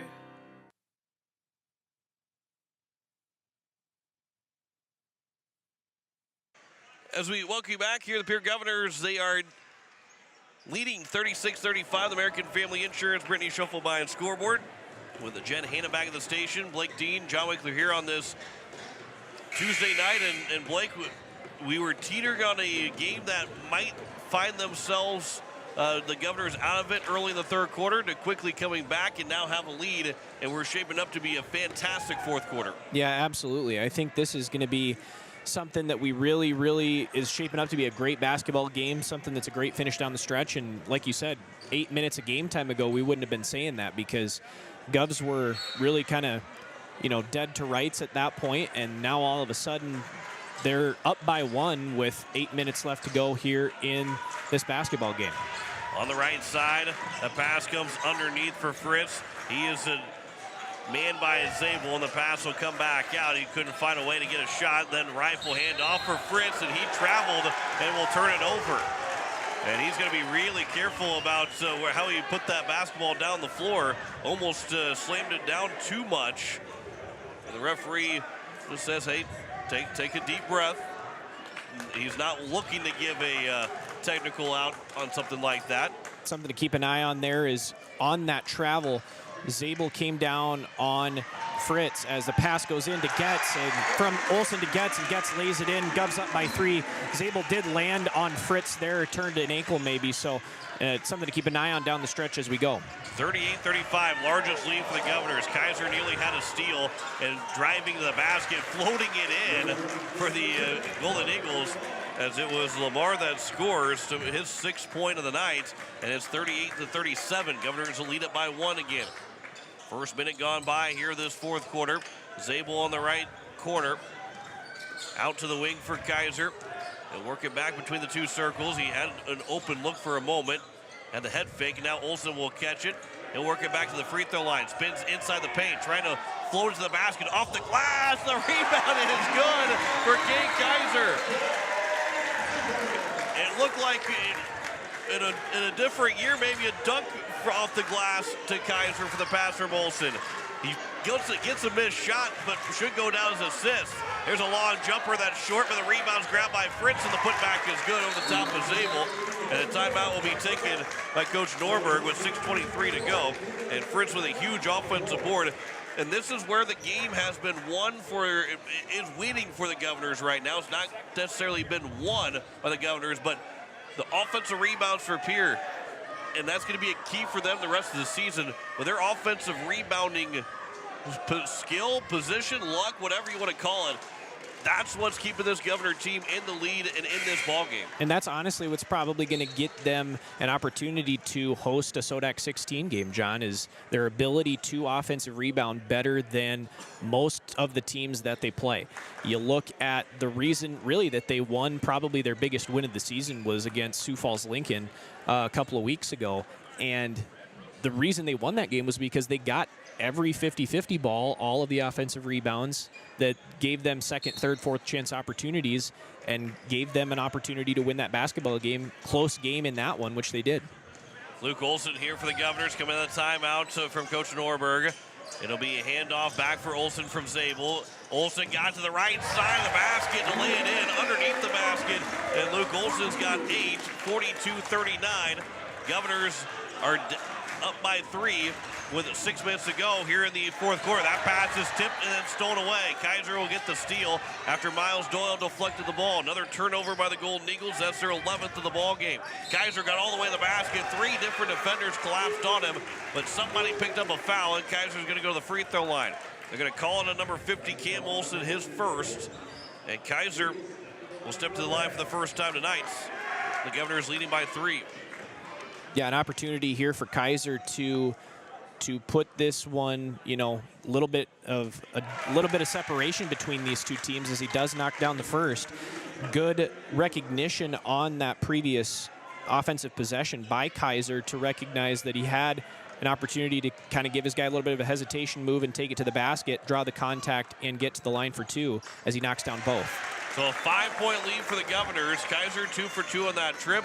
First 2-possession lead of the ball game for the Governors. Largest lead is 5 right now. 5:40 to go here in the 4th quarter. It is Reif on the left side. Looking to try and throw it low for Olsen. Can't find him, can't quite get the pass over to him. Now it comes into the corner. A 3 is up. That is missed. The rebound is going to be grabbed by Zabel, but he stepped into bounds before he get the pass away. And we'll get a fresh 35 with 5:26 to go here in the 4th quarter. Zabel nearly had that defensive rebound picked out of the sky. And he did actually have the rebound secured. He just stepped on the baseline. Inbound pass and good move and driving the basket and a dunk from Brandon Phillips to get the momentum for the Golden Eagles as they pull within 3. Olsen will drive. He is fouled. That will slow the momentum down just a little bit with 5:14 to go. And that's his second team foul by the Golden Eagles as Oliver Reif will pick up his 3rd foul. He's the first man with 3 fouls for the Golden Eagles.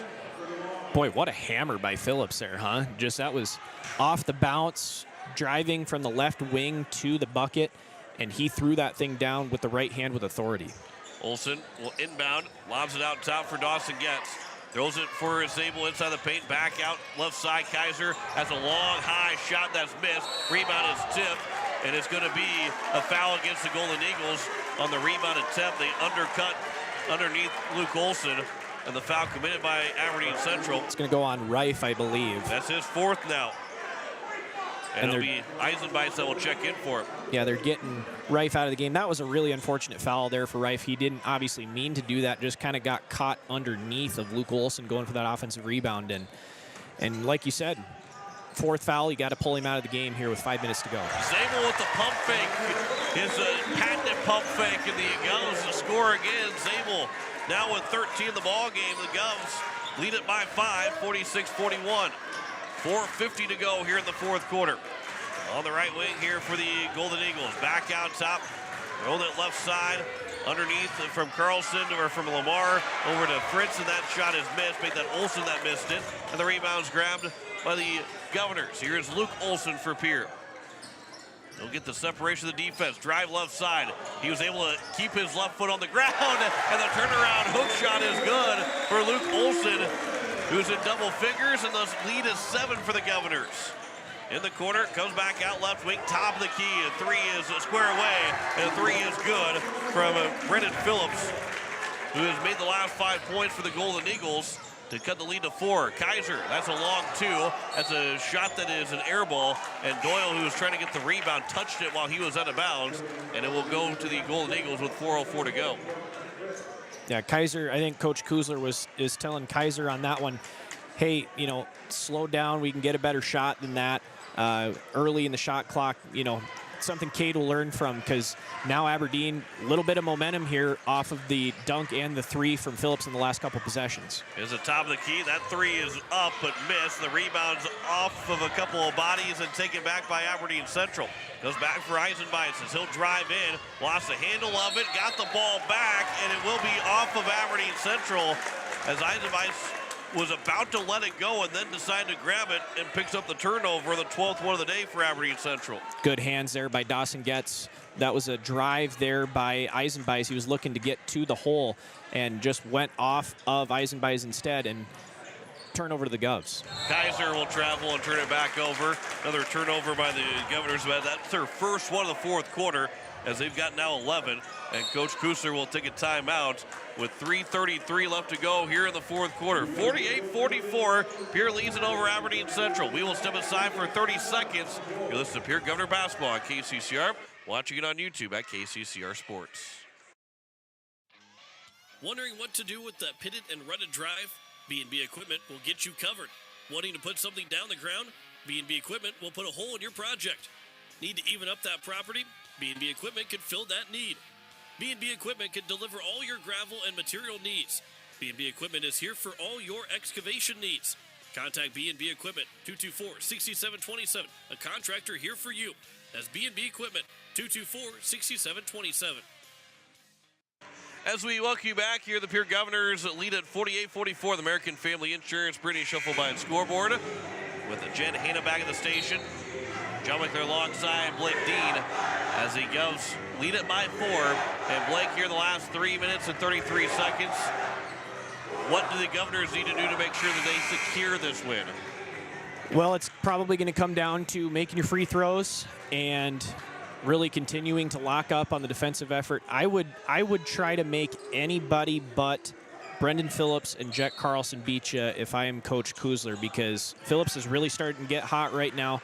Carlson has proven that he can score when he wants to, so getting the ball in the hands of just about anybody else is going to be key for the Govs to win this basketball game. It is Phillips that will throw it into the corner for the Golden Eagles with 3:17 to go here in the fourth quarter.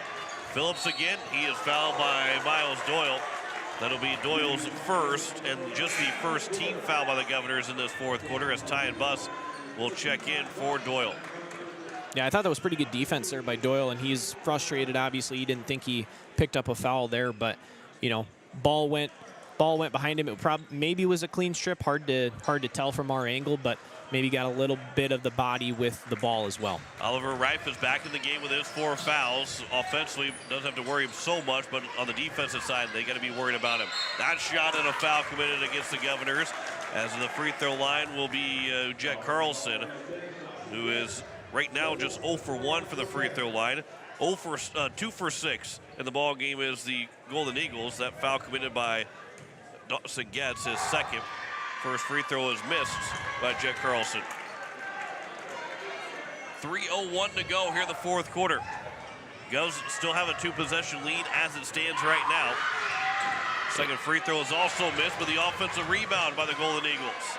And you're starting to see a little bit of fatigue set in for the Govs right now, John, because they're not as energetic as they were in that third and that fourth quarter. There's a shot that's missed, but the rebound comes back to Fritz, and then driving to the basket, there's a foul committed by Zabel, and the Governors will send the Golden Eagles back to the free throw line, as this time it's going to be Oliver Reif that will go to the line.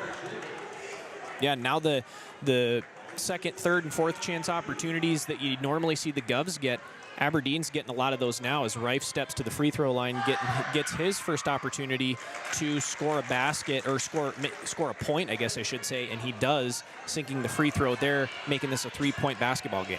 Zabel picked up his second foul, the team third. Second free throw is also good to make it 48-46. With 2:45 and counting to go here in the fourth quarter, as Olsen will catch the inbound pass. Governors lead it by just 2. Getz, pass tipped, but then still grabbed by Bus. Back out for Getz. On the top of the key for Olsen. 2.5 to go here in the fourth quarter. Governors don't want to take too much time. They want to continue to look for a good shot, but they can kill some clock, leading by 2 right now. Olsen, top of the key for Getz. Shot clock down to 7. It is now Zabel with 5 to go the shot clock. Spins before he travels. Back out for Bus for 3. Too strong with the offensive board for Getz. Back to Zabel with 2:05 to go here in the fourth quarter. Governors can take another 35 off the shot clock. Olsen at the top of the key for the Governors. He'll create the separation to stop the 5-second count. Starts to back up again as he'll hand back off for Bus. Almost took a hand to the face, and now Bus will step through a double team for Doyle, or for Kaiser, for Zabel with 9 to go on the shot clock. Olsen drives all the way to the bucket, off the glass, misses the shot. Another offensive board for the Governors. Getz puts up the shot, it hits the front of the rim and falls through. Dawson Getz, he's got 16 in the ball game, 50-46 with 1:25 to go here in the fourth. Underneath, Fritz Carlson for 3. That is missed, but the rebound's grabbed by Phillips. As it's a turn, a shot is good, and a foul committed by the Governors. The lead's back to 2. And Brendan Phillips, he's now got 11. Into the free throw line. He'll go to try and make this a 1-point game with 1:15 to go here in the fourth quarter. Foul committed by Olsen, his second. Yeah, again, really the only Governor in foul trouble, John, is Cade Kaiser with the 3 fouls, as Phillips makes the free throw and makes this a 1-point basketball game with 1:15 to go. But you're kind of a risky play there by Dawson Getz off of the rebound to shoot the basketball. Granted, he made it, and it's working out to the Governor's benefit, but right there, you know, the clock's kind of your friend, so you want to continue to drain off as much clock as you can. Maybe you don't necessarily get the shot that you want, but in that situation, you know, off of a rebound, you had another 30 seconds to kind of drain off the clock before Aberdeen is maybe even able to touch it again. Despite it being a 1-possession basketball game, you know. And then on the flip side, Phillips comes down on the other end, hits a really tough shot through contact, and is able to convert on the 3-point play, making this a 1-point basketball game. So it worked out to the Govs' advantage, and maybe something we talked with Coach Kuzler about in the post-game, depending upon the outcome of this basketball game. But something to keep an eye on as we come down the stretch here over the last 75 seconds. The timeout was taken by Coach Norberg. He took a full timeout, so with 1:15 to go. There's 3 fouls committed so far in the fourth quarter by Aberdeen Central, so they're in a good spot. They just have one more foul to give before they put the Governors at the free throw line. But with 1:15 and a 35-second shot clock, there is still plenty of time for the Golden Eagles to get stops and to get another bucket to take the lead. So no fouling on this possession. Governors don't want to take too much time without moving towards the basket, as Zabel will start to drive, goes behind his back, gives back for Olsen with 55 seconds to go. Olsen floats to the basket, it's good, and a foul. He got the contact, made the shot, and he's going to the free throw line to try to make this a two-possession game, as that is Oliver Wright's 5th foul, and he will foul the ball game. He went 2 for 2 for the free throw line. And Olsen, with 12 points tonight, will step to the free throw line, a chance for a three-point play. Yeah, he had to deal with guarding Luke Olsen all night, and that's what Luke Olsen can do to you, John. Is Oliver Reif, really played really good defense all night, but Olsen's going to end up with 15, maybe even more than that, as he sinks the free throw and makes this a 4-point ball game with under a minute to go. So a two-possession game, free throw line jumpers knocked down, clock continues to run. As Phillips again. Phillips makes that shot to make this a 2-point game, and the Golden Eagles will look for a defensive stop here. It is Zabel on the right side, 30 seconds left to go here in the fourth quarter, and a timeout will be taken with 31.4 to go by Coach Brandon Kusler. As the Golden Eagles, 9 seconds difference between shot clock and game clock. So if the Governors take all 22 seconds off and make a bucket, the Golden Eagles have to work very quickly down the floor to get a bucket to make this a one-possession game again. However, if the Golden Eagles get one stop, they'll have about 10 seconds to go down the floor. Whether it be a 3, whether it be a 2, they have a chance to at least send this game to overtime so they don't have to foul in this possession. Yeah, you're right. And really, if that happens, if they are able to pick up the stop defensively that you're looking for, the ball is going to be in the hands of either Phillips or Carlson. Carlson, the 6'4 senior, Phillips, the 6'5 junior. And either of them, you probably put it in the hands of Phillips. He looks like he's a little bit more of a guy that's going to create for you. But another guy to watch out for, the sub that came in for Oliver Reif was Camden Fouth, who had a couple of threes in the first half. So a guy that's very capable of knocking down an outside shot for you as well. So those are probably the 3 guys to look for. Obviously, you could dump it down into Fritz, and he could convert as well. He's also been a threat down low, but I think I'd take my chances away from the guy, whoever Jet Zabel is guarding, to try and either tie or possibly win a basketball game if Aberdeen's able to get this stop on the other end. Inbound pass for Luke Olsen, 25 seconds to go here in the fourth quarter. 9 seconds in between shot clock and game clock. Zabel kicks it over for Olsen. He'll start to drive in. He almost lost the ball at the free throw line, gives it back for Bus. Shot clock down to 5. Kai make that Zabel miss the shot. Rebound tipped around, and it's going to be grabbed by the Golden Eagles. They go down the floor with 7 seconds to go. Pass for Fritz. Lost the handle of the ball. It's grabbed by Getz with 2 seconds to go. The time will run out, and the Governors will win it 53-51. The Golden Eagles turn the ball over at the last seconds. And they can't foul Getz as he picked up the ball, racing into empty space, and the Govs survive at 53-51 over the Aberdeen Central Golden Eagles. What a win for the Pierre Governors here tonight, Blake. Yeah, unbelievable effort. And it kind of happened exactly like we talked about too, John. Pierre didn't get the basket they were looking for. That Zabel was driving left block, unable to convert. And then on the other side of the court, Aberdeen's got a chance to win the basketball game, or at least tie. They get it in the hands of Phillips. Phillips finds a cutting Fritz, who's cutting down the center of the lane. Somebody must have got a hand on it, because Fritz was unable to corral it, and he loses the basketball. The ball stays in bounds.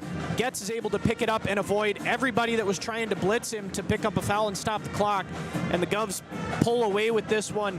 2-point victory on a thriller of a basketball game that we talked about at the top of the second half. We didn't think that this game was going to be relatively close at all down the stretch, and the Govs are able to claw out that 10-point hole at the beginning of the half and end the game with a 2-point victory here this evening. Sorry, I didn't mean to mute your mic. No, you're fine. I was trying to unmute my mic. I get you. The Governors do win at 53-51. We will step aside for 2 minutes and come back with the post-game show after this. You're listening to Pierre Governor Basketball at KCCR. Watching it on YouTube at KCCR Sports. Why am I so sore? There are everyday moments. Hey, hold the ladder! Hold the ladder! Yeah, that hurt. And there are epic moments. Slide! College! Class of 1995! When a moment creates a health need, visit the experts at Avera Orthopedics. We're moving health forward so you can tell the story. Learn more at avera.org/orthopedics. Refined design, remarkable capabilities. The Ford Edge at Capital City Ford delivers everyone and everything in style and comfort. Bold and aggressive on the outside, lavish with lots of tech on the inside. This SUV does a whole lot more than haul groceries. Travel with confidence when purchasing your all-new Ford Edge from Capital City Ford. And for a limited time, qualified buyers can purchase at 0.9% APR for 60 months. Check out their full vehicle lineup at CapitalCityFord.com. Capital City Ford in Pierre. At Shane's Pharmacy, your healthcare is important, and Shane wants to be the pharmacist to take care of you. Shane's Pharmacy will make sure your prescriptions are filled in a timely manner, they will answer your questions, and they will even deliver to your home or office. Call 223-9200. Shane's Pharmacy, the pharmacy you know and trust. The number again is 223-9200. Shane's Pharmacy in Fort Pierre, proud to support high school athletics.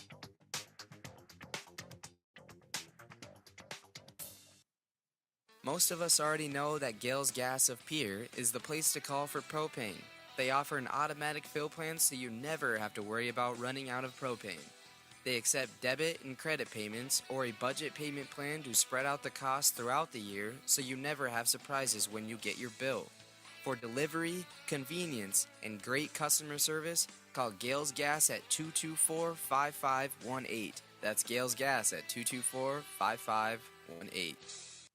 Pierre Governors win it 53-51 as we welcome you back to Riggs High School and into the Governor post-game show as the Govs wild one here tonight. The Govs, we talked about the Aberdeen Central defense throughout this entire night and how good they were, but it comes down to a defensive stop for the Governors, forcing a steal, getting that turnover to pick up the win, and the Govs end up with a 53-51 win over the Aberdeen Central Golden Eagles here tonight. John Wickler alongside Blake Dean. And Blake, we talked about a little bit before we got to that commercial break, but just a good, gutsy win for the Governors, coming back from a 10-point deficit, able to quickly overcome that in a matter of minutes in the third quarter, and then able to hold on that lead throughout the rest of that ball game from the start of the third quarter all the way on through the fourth quarter. Yeah, just a fantastic effort by the Governors all around, and really it started in that second half. You know, it's interesting because both of the last couple games, you kind of realize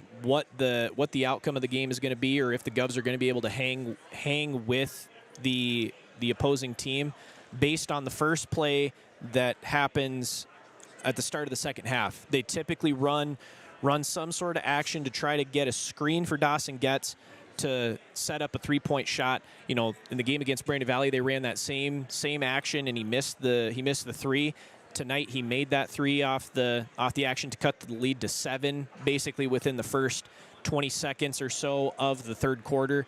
And, you know, once Dawson hit that first one, it was really kind of the momentum builder that the Govs needed and kind of built up from there. But what an effort overall by the Govs, especially on the defensive end in that third quarter. They outscored the Eagles 18-7 in the third, and that's really the difference in the ball game, moving from a 10-point deficit at halftime to being up by 1 in the third quarter.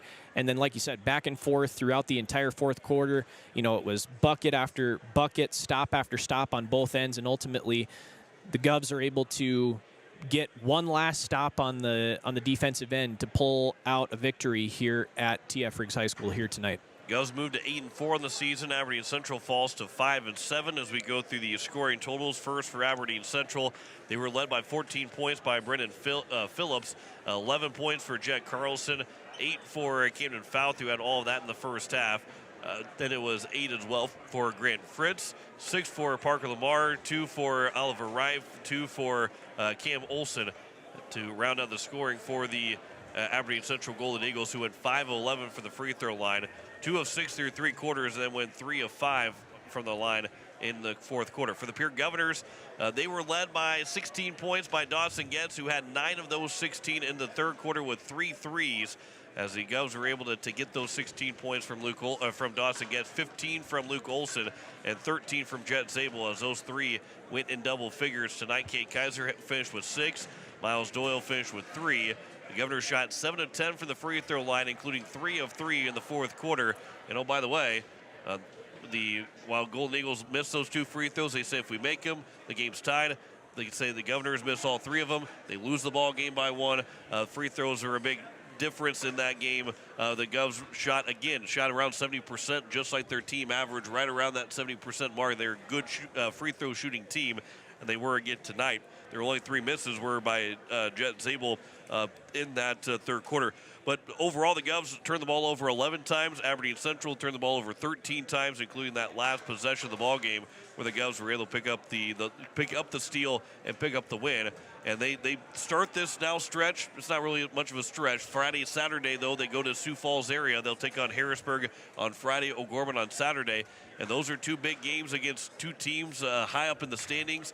And big confidence boost going into 2 really tough opponents coming up this weekend. Yeah, absolutely. And Harrisburg is the one that's going to be the one to watch off the bat, because Harrisburg Tigers are one of the top teams in Class AA basketball this year, John. They really have a solid top 5, and they've got a lot of depth. They're led by Jacoby Merman, the Sioux Falls commit. We saw him come in here last year and really put on a show against the Govs. I think the Govs got out to a hot start shooting in that game last year and ended up winning the ball game. But I was really impressed in watching that one last year with the play of Jacoby Merman. We'll see if he is able to, if the Govs are able to put the clamps on him this round a little bit better than they did last year. But then you go to O'Gorman as well, and O'Gorman is not a slouch this year either. They are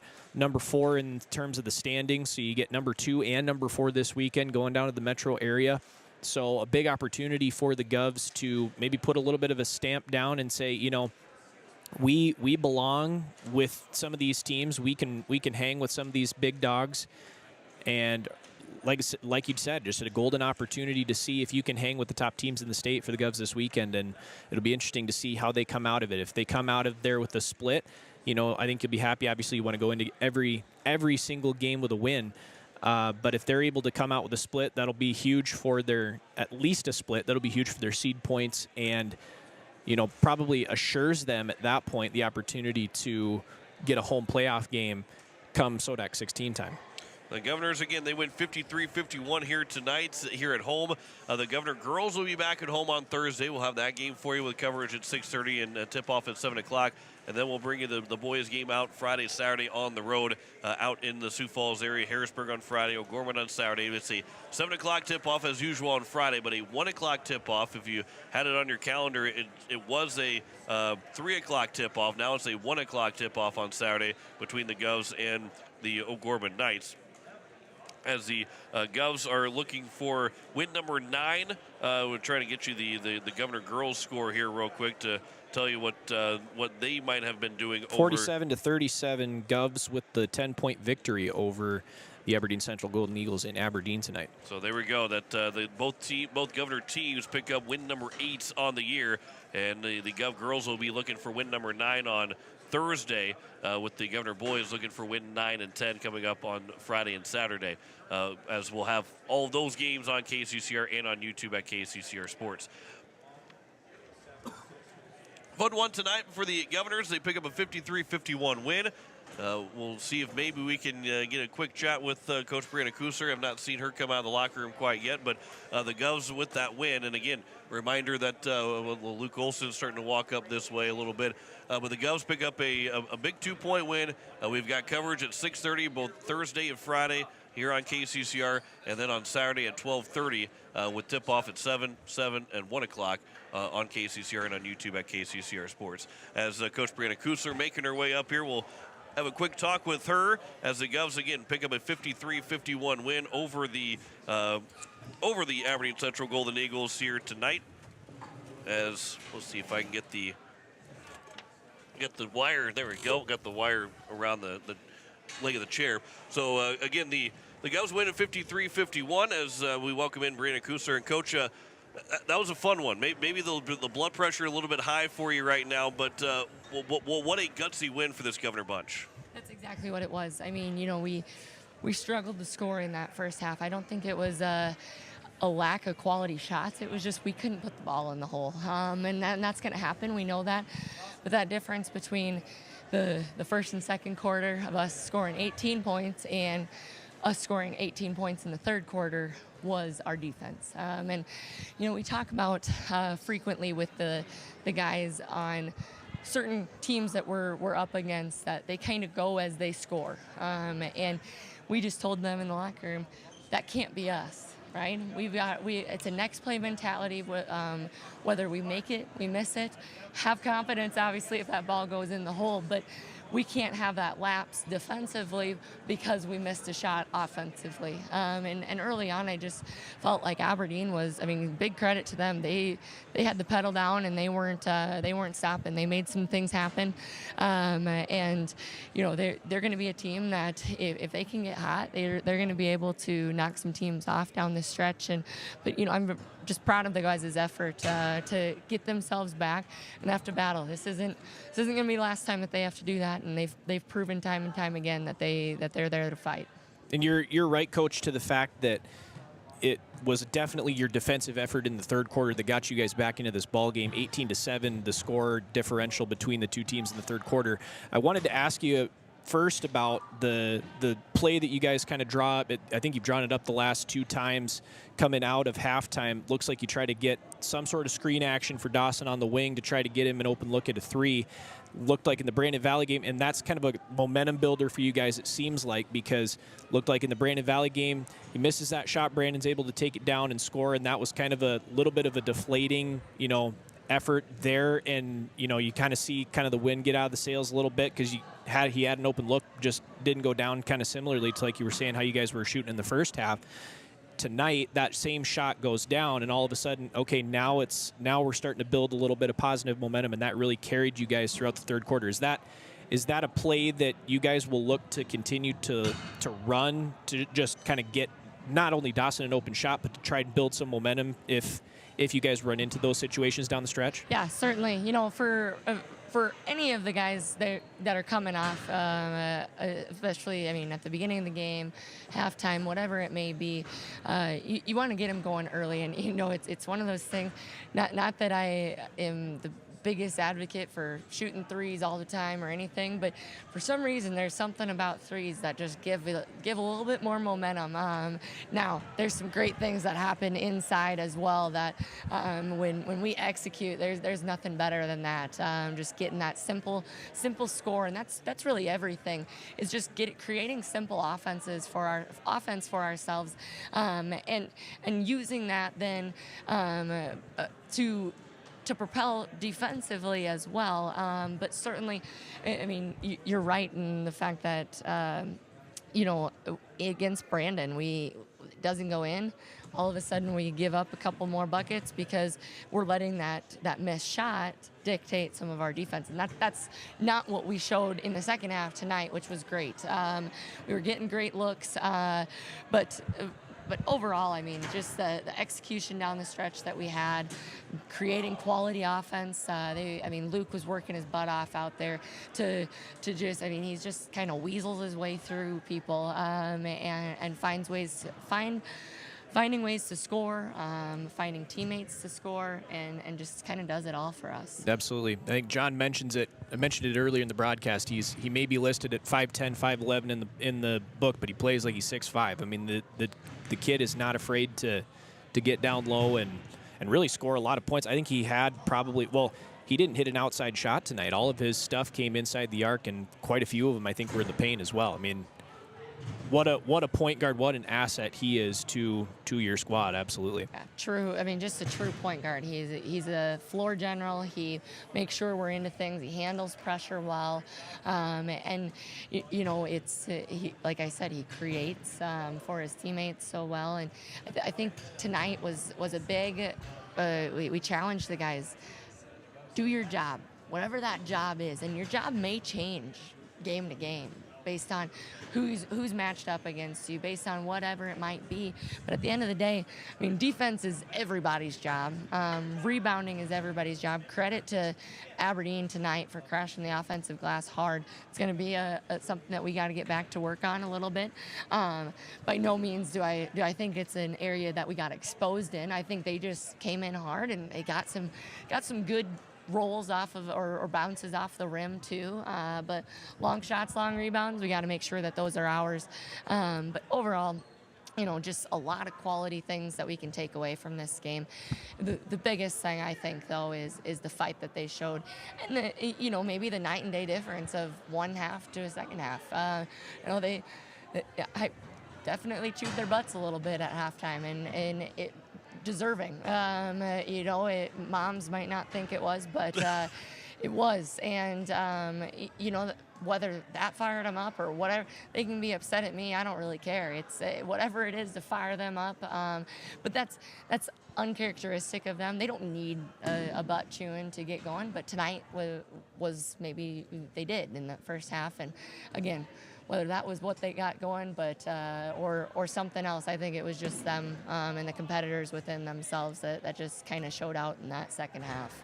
Yeah, you stole one of my questions. That was going to be one of the things. What I was going to ask was, what did you say to him at halftime? Because that was definitely. We'll keep that off the air though. Yeah. I was just saying. There might have been a door slam. Yeah. Right, yeah. Hey. And you get all those 10 points back in the first 2.5 minutes. How key that was, and obviously, I mentioned it too. You didn't have to get all 10 points back right away. It wasn't a game where if you don't get those 10 points back, you're not going to come back. Well, you did it anyway and got those 10 points back. But that was kind of what really, really got you guys going and end up with that lead shortly thereafter. How important that 10-0 run was to start the half. We talk about starting the game well, and at the end of the day, it's like we said, it's 0-0 every single start of every quarter, every half, whatever you want to call it there. But it certainly took the wind out of their sails. Getting up early there for a while, we were just trading buckets too, and that's not a game we want to play. We want to get a stop, get a score. Get a stop, get a score. We talk about turkeys a lot, and turkeys are what we consider 3 stops in a row is equivalent to 1 turkey. And, tonight I don't think we probably had very many of those. But at the end of the day, we would love to be in the 7 to 10 range for a game. And I don't think we were probably there, but it doesn't really matter in the grand scheme of things, because at the end of the day, a win is a win, and we'll take that. Well, we'll get you out of here on this. We'll get you moving here because you got Harrisburg and O'Gorman coming up Friday, Saturday on the road. What you expect from Harrisburg first, because obviously we'll talk to you after the Harrisburg game. What you expect about O'Gorman? What do you expect from Harrisburg on Friday? They're very athletic. They can pull the trigger from about anywhere. Jacoby Merriman, to me, is the best player in the state, and he's been slowed down a little bit because he has forced some defenses to have to face guard. He's forced a lot of emphasis defensively, so he hasn't necessarily found his groove, but we certainly don't want to be the ones that give him that. Then he is surrounded by a great supporting cast as well, and I say supporting cast, but they're all aggressors as well. They'd be some top scorers on a lot of teams around the state. So we've got to really do our job defensively. I like what we've been able to do against them in years previous, and we've got to make sure that that's our emphasis tonight, or on Friday, excuse me. Being the aggressors defensively, taking them out of their game with how physical we can play, not allowing their perimeter shooting to get going, compound on each other, and then just find ways to make buckets on our end as well, execute as well as we have. But Jacoby Merriman, Van Bakker and Kidd, they're all going to be ones that we've got to really look out for and not allow them to get going early. Really quick before we let you go, on a personal level, how fun was it to beat Aberdeen tonight for you? I love it. I figured that'd be your answer. First time. I like yeah, it. that's so, true. Yeah. We'll keep it going. There you go. Build a streak. Yes. Let's get a streak going. Sounds great to me. Thank you, guys. Yeah, congratulations on the win. We'll talk to you on Friday. That is head coach Brianna Kusser of the victorious Pierre Governors, 53-51 on the American Family Insurance Brittany Shufflebine scoreboard. So as we wrap things up, we gave you the totals. So Blake, your final thoughts here on the Governors win. Yeah, I think it came down to the difference between halves. First half was, like we talked about, just not what the Governors were looking for offensively. Just not a lot of shots fell, kind of like Coach said. And whether it was the halftime speech or watching that first three go down by Dawson Getz that really kind of sparked the turnaround. This is what they were looking for, was just kind of a spark to get them going. And the third quarter was really the difference in this ball game. An 18-7 quarter that took them from down 10 to up 1, put them back in the driver's seat going into the fourth quarter, and buckets were traded in the fourth quarter. Govs were able to come out on top 17-16 in that fourth quarter, but big win, gutsy win overall for the Govs here tonight to move them to 8-4. Difference in the ball game was the third quarter. I think a few turkeys were scored. I don't even know how to even say that, but the Govs got a few turkeys. Maybe that's how I say it.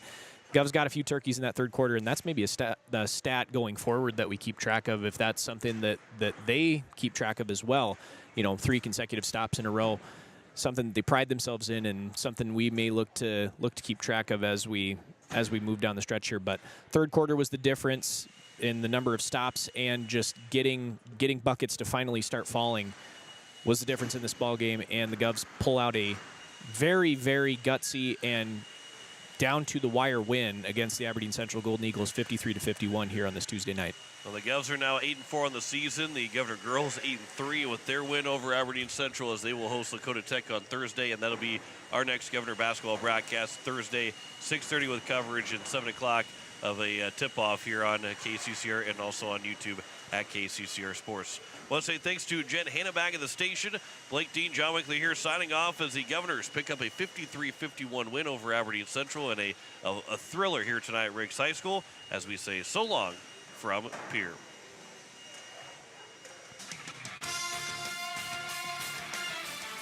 You've been listening to Pierre Governor Basketball on KCCR and on YouTube at KCCR Sports.